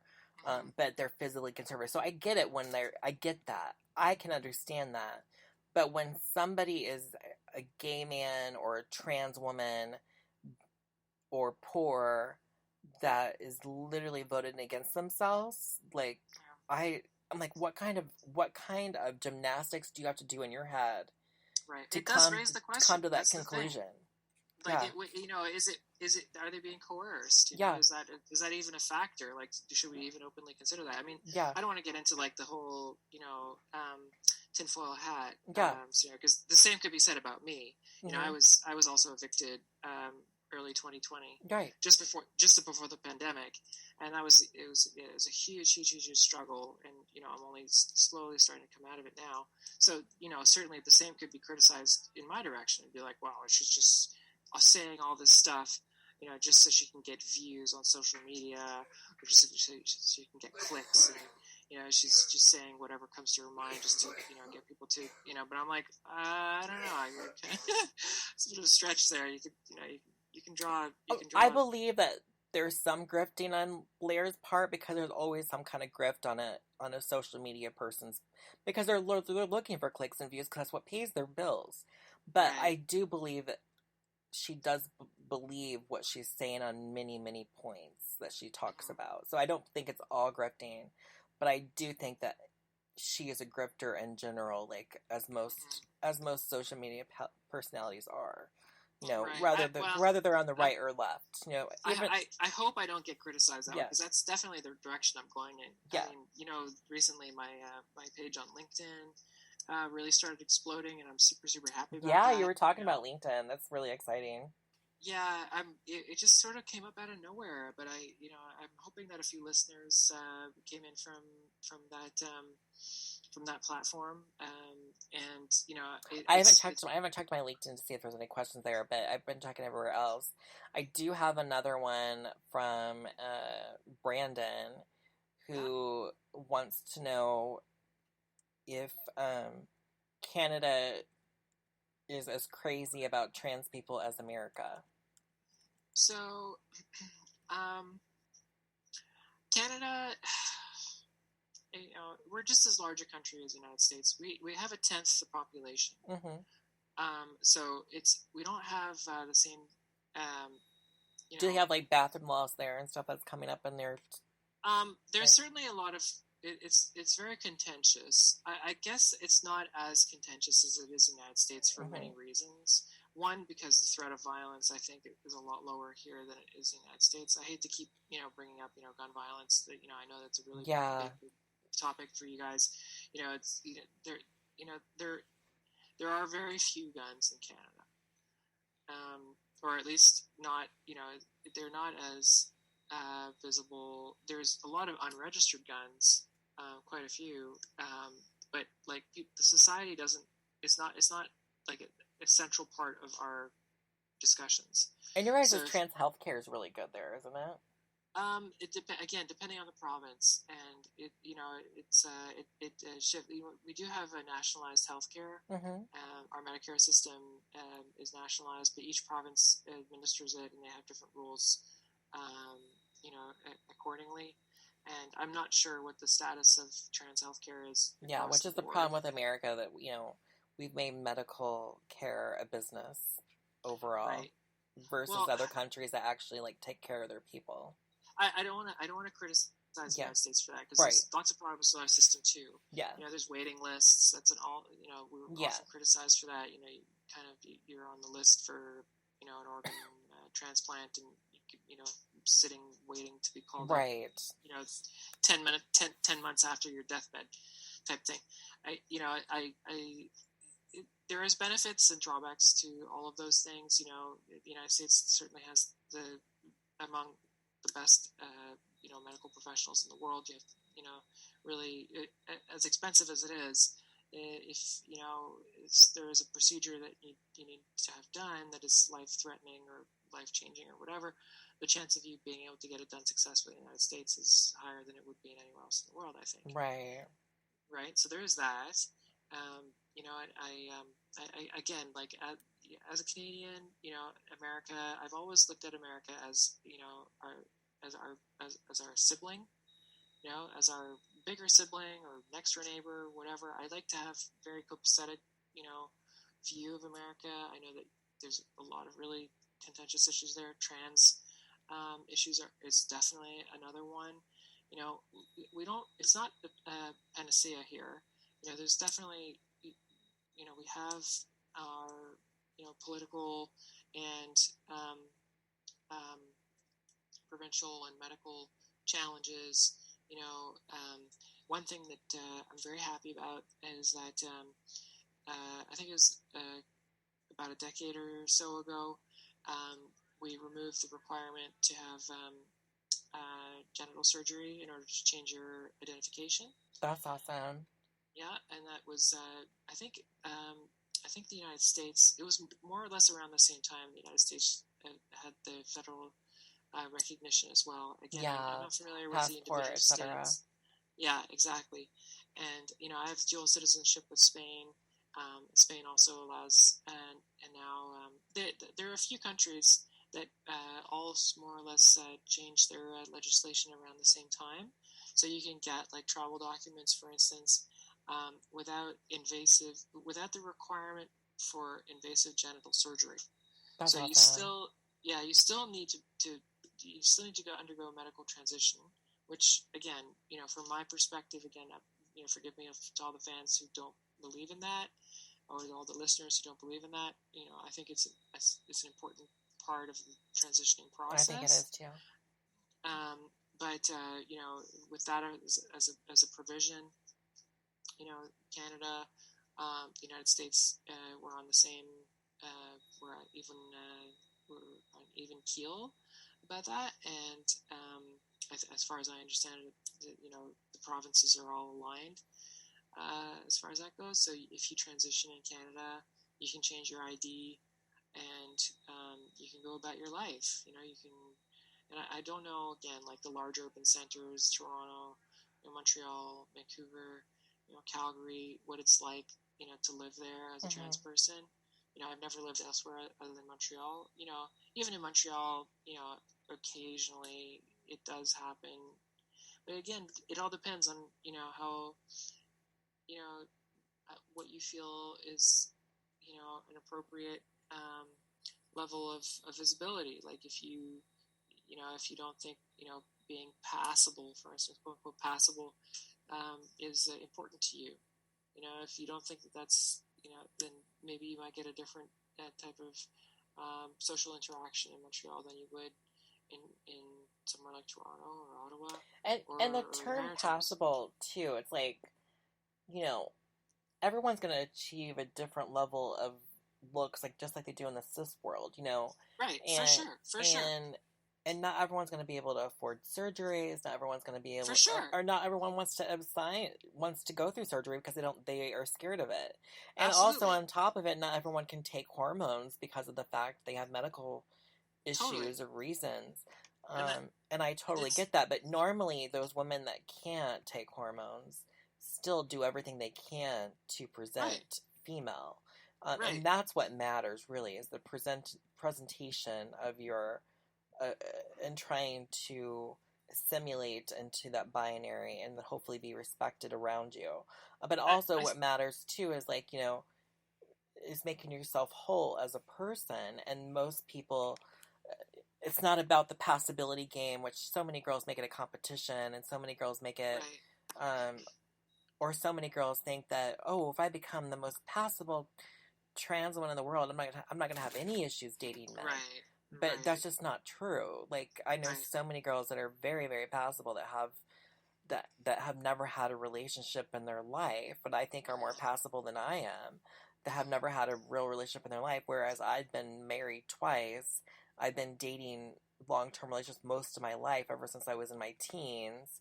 I've never had any problem dating. I think a lot of times where trans women go wrong with the dating side is they undervalue themselves, and they forget about putting boundaries up, and they also move too fast, so they never let that man or that person get to know them as the woman they are, and they can't see behind the fetish. They can't see, all they see is the fetish side of it and the sexual side of it, and they don't take enough time to become friends and to work on the friendship and letting them see who you are. I think that's in general, that's what people do. They tend to rush into the sex, even in straight relationships, or they jump into a relationship and then they break up shortly after because they don't really like each other. They just like each other sexually. And I think a lot of people should probably focus more, if they want the longevity, focus more on the friendship, and then let the romance come in, and let the you can still be romantic, go on dates and things like that, but really focus on the friendship and let it happen organically versus just, kind of forcing it. Totally. in, which is why I think a lot of people in general make mistakes. And I think that trans women in general, they tend to do the least and let him step on them. They become a carpet. And then once they get more rejected, they think, oh, I need to go in for more surgery because it didn't work out with this guy, or it didn't work out with him, or it didn't work out with this dude.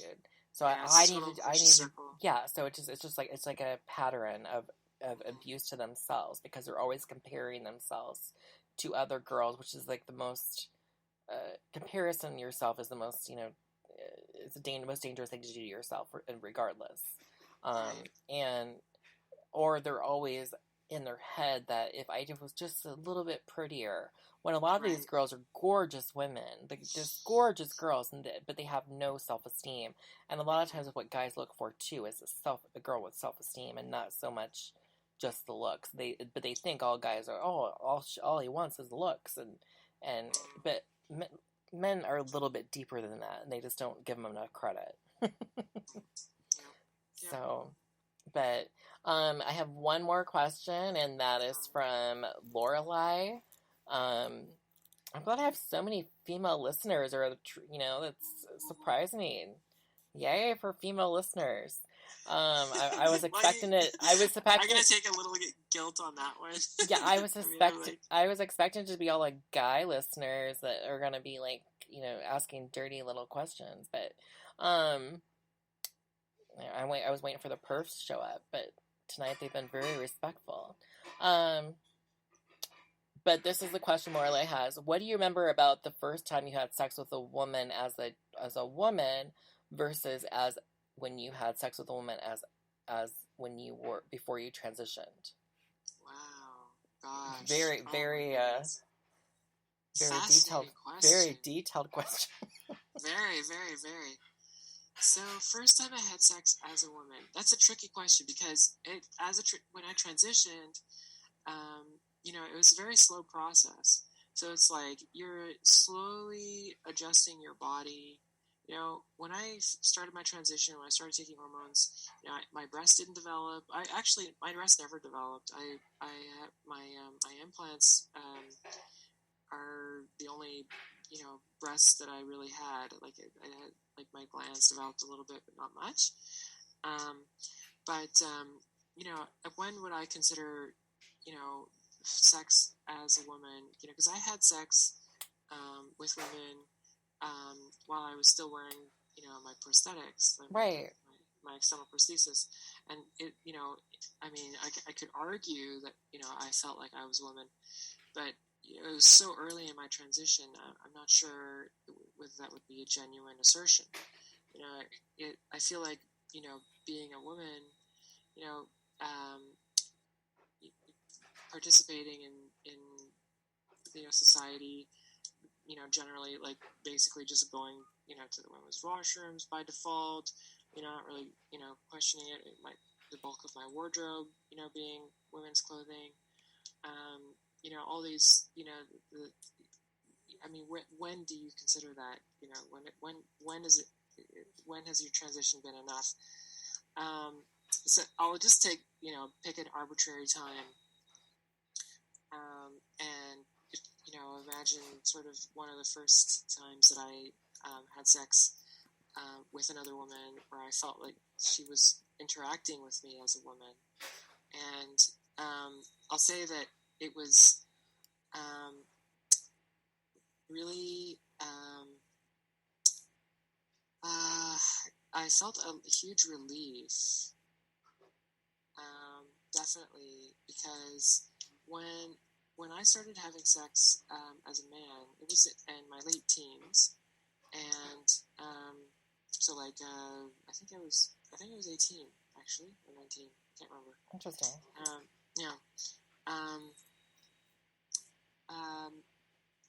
I didn't really, at the time, I didn't know it, but I definitely, I felt I bonded with the woman that I first had sex with, so with the woman who I lost my virginity to, and I felt like it was a very memorable. Again, it's a very clinical way of expressing, having sex for the first time. Mm-hmm. But I felt like it was a very genuine, moment. I didn't feel like it was like fake or empty or hollow or any ways I've heard a lot of other people describe the first time prior to transition. But as I grew into my adulthood, I knew that my needs and desires, sexually speaking, I was not able to express myself. So I don't want to put the blame on my partners, my partners, as I was a man with women, because I had also been with men as a man, but with the women, I felt like I wasn't really able to sort of. That's what prompted me to change my gender. So I was just like, I'm not able to. I really enjoy sex, and for me, I knew I wasn't attracted to men, but that's where the mental gymnastics came in for me. I was like, okay, so I'm attracted to women, but I don't feel really connected to, myself, the type of sex that I would like to have with my partners. And I'm hoping that they would enjoy it, but at the same time, like, I have to reflect upon my needs, and that's where it becomes, really weird, because I don't like to think that way. I don't like to be selfish, but there is such a thing as an ego, and you do have to be able to nurture it. If you don't nurture your own ego within reason, you end up basically always just giving everything that you are away to all of the people around you, making everybody else happy, right. but you're not happy. So that's what happened to me, and that's why it transitioned so late, because I was like, well, if anybody had ever said, hey, you can be a woman and you can also have a relationship with other women, I would have transitioned the next day. I would have started my transition. Right. Oh, yeah. But nobody, the whole concept didn't really even exist. Nobody came up to me and be like, hey, you could do that, if you want. And I'd be like, oh, okay, well, sure, damn. Hook me up. Where do I sign? So, and then I had to sort of figure out all the math to that. It was like, okay, so I guess I could be a woman and also have relationships with women. Okay, that doesn't sound actually so bad. Like, that actually sounds pretty fucking amazing. So, when I was a man, I felt like I wasn't a complete me. I felt like, I always say, people ask me, is like, well, now that you're transitioned. I've heard people say they felt like it was an outer body experience. They were going through the motions. Like, they felt like they were just kind of. I don't want to say going through the motions. It was genuine. I felt connected to what I was doing. I just didn't feel like it was complete. Right. Like, when people ask me, how do you feel now? I feel like I am everything that I was before, but more. I feel like the woman that I am is the complete person of the whoever it was that I was before, that I expressed myself as a male. That's the most concise way. You're still more whole and more elated to. Exactly. Yeah. Exactly. So, like, as a man, when You're I was not in your head at all. my partner, right? I felt like I was having a genuine, not wholesome. I don't want to say it was wholesome, crying out loud, sex. Like an honest. Well, even I didn't feel like I was lying to my partners, but I felt like something was missing. Missy. I felt like piece. I couldn't connect with my partners in a way that meant something to me. Right.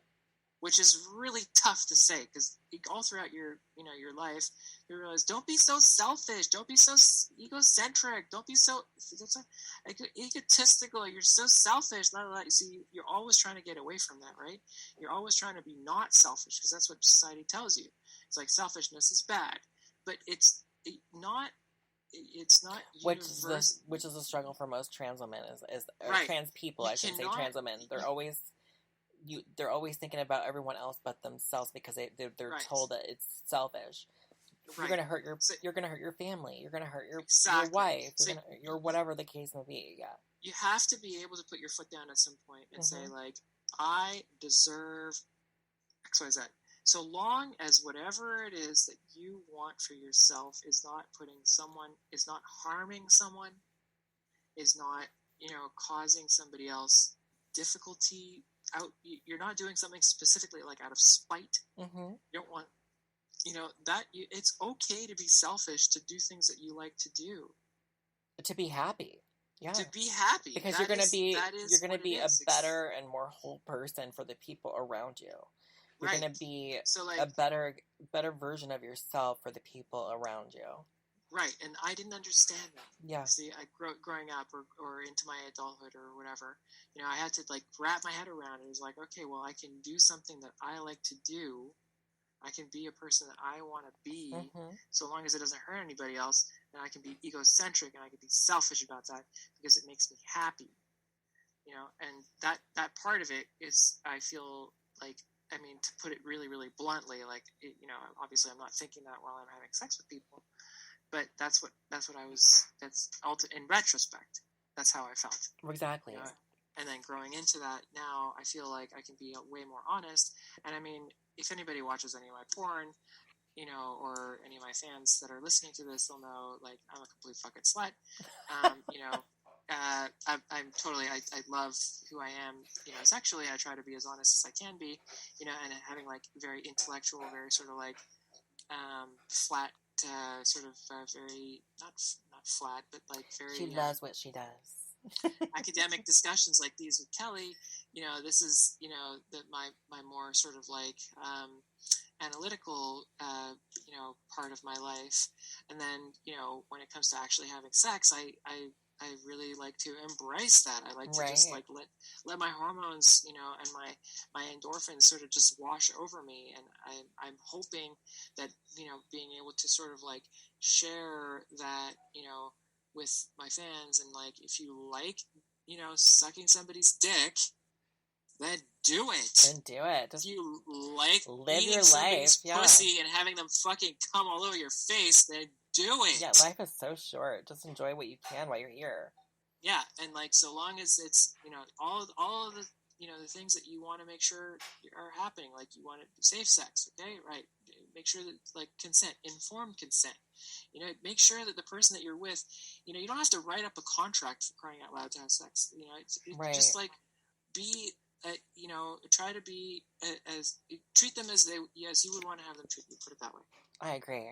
So, do you have any future projects that people should know about, or places that they can find you at, or? Oh gosh. Well, so my performer web page, I guess, for lack of a better term, I won't say website. I'll say web page. It's only just one single page.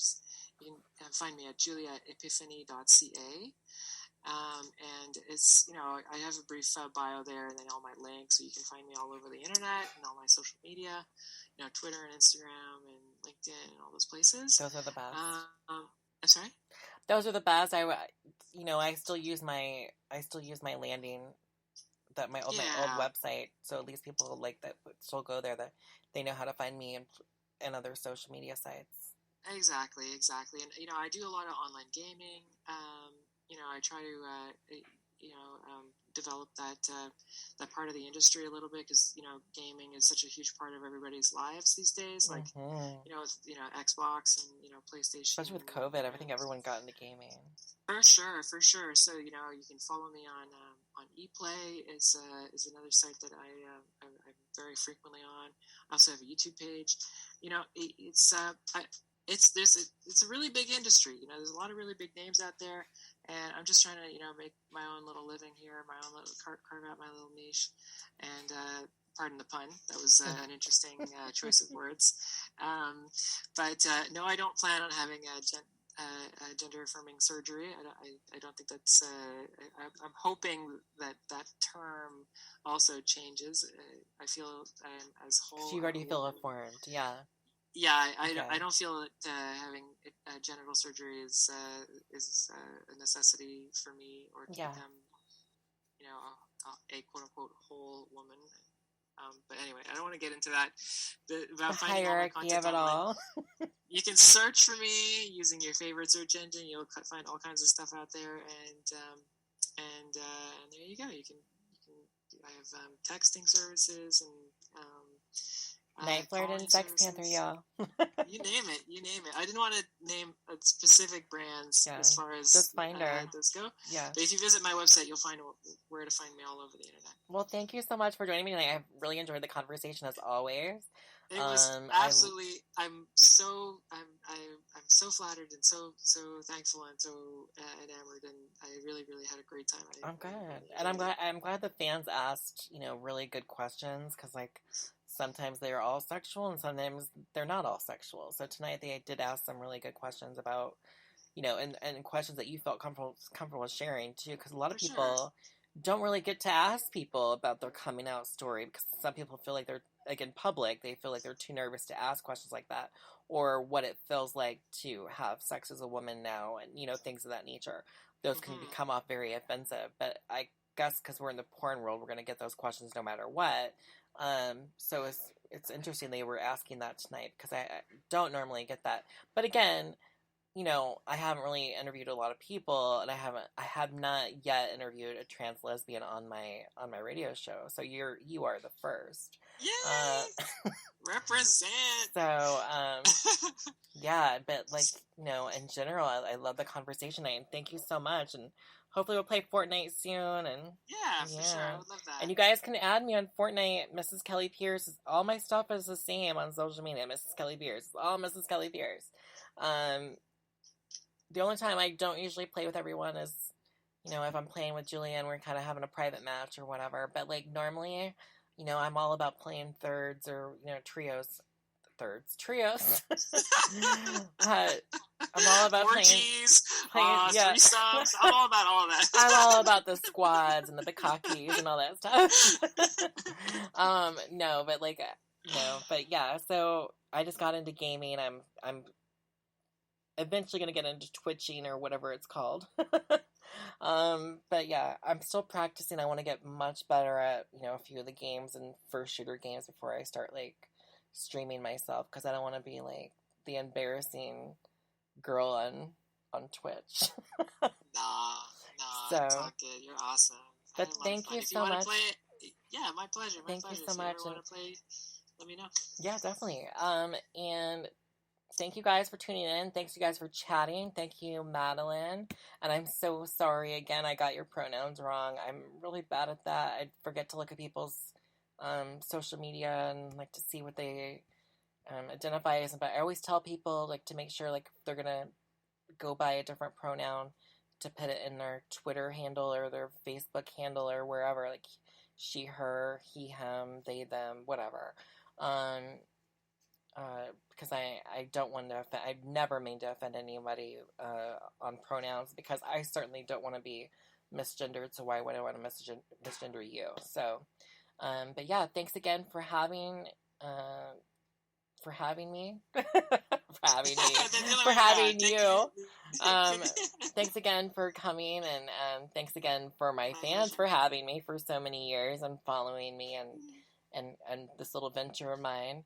But yeah, I will talk to you guys on next Thursday. We have my trans daughter, Carol Lynn, coming on, and we're going to be talking about trans family. A lot of times when, trans kids or young people are disowned or don't have family, a lot of us older trans women, or the ones that are more veteran trans women, will come along and kind of help them along the way. So we're going to be talking about that next week, and we're also going to be talking about surgeries and other topics. So turn into that. Have a great night, everybody. Have a great night, Julia. Thanks again for joining. Thanks, Kelly. You too. Love you all. Have a good night, everyone. All right. Bye. Bye.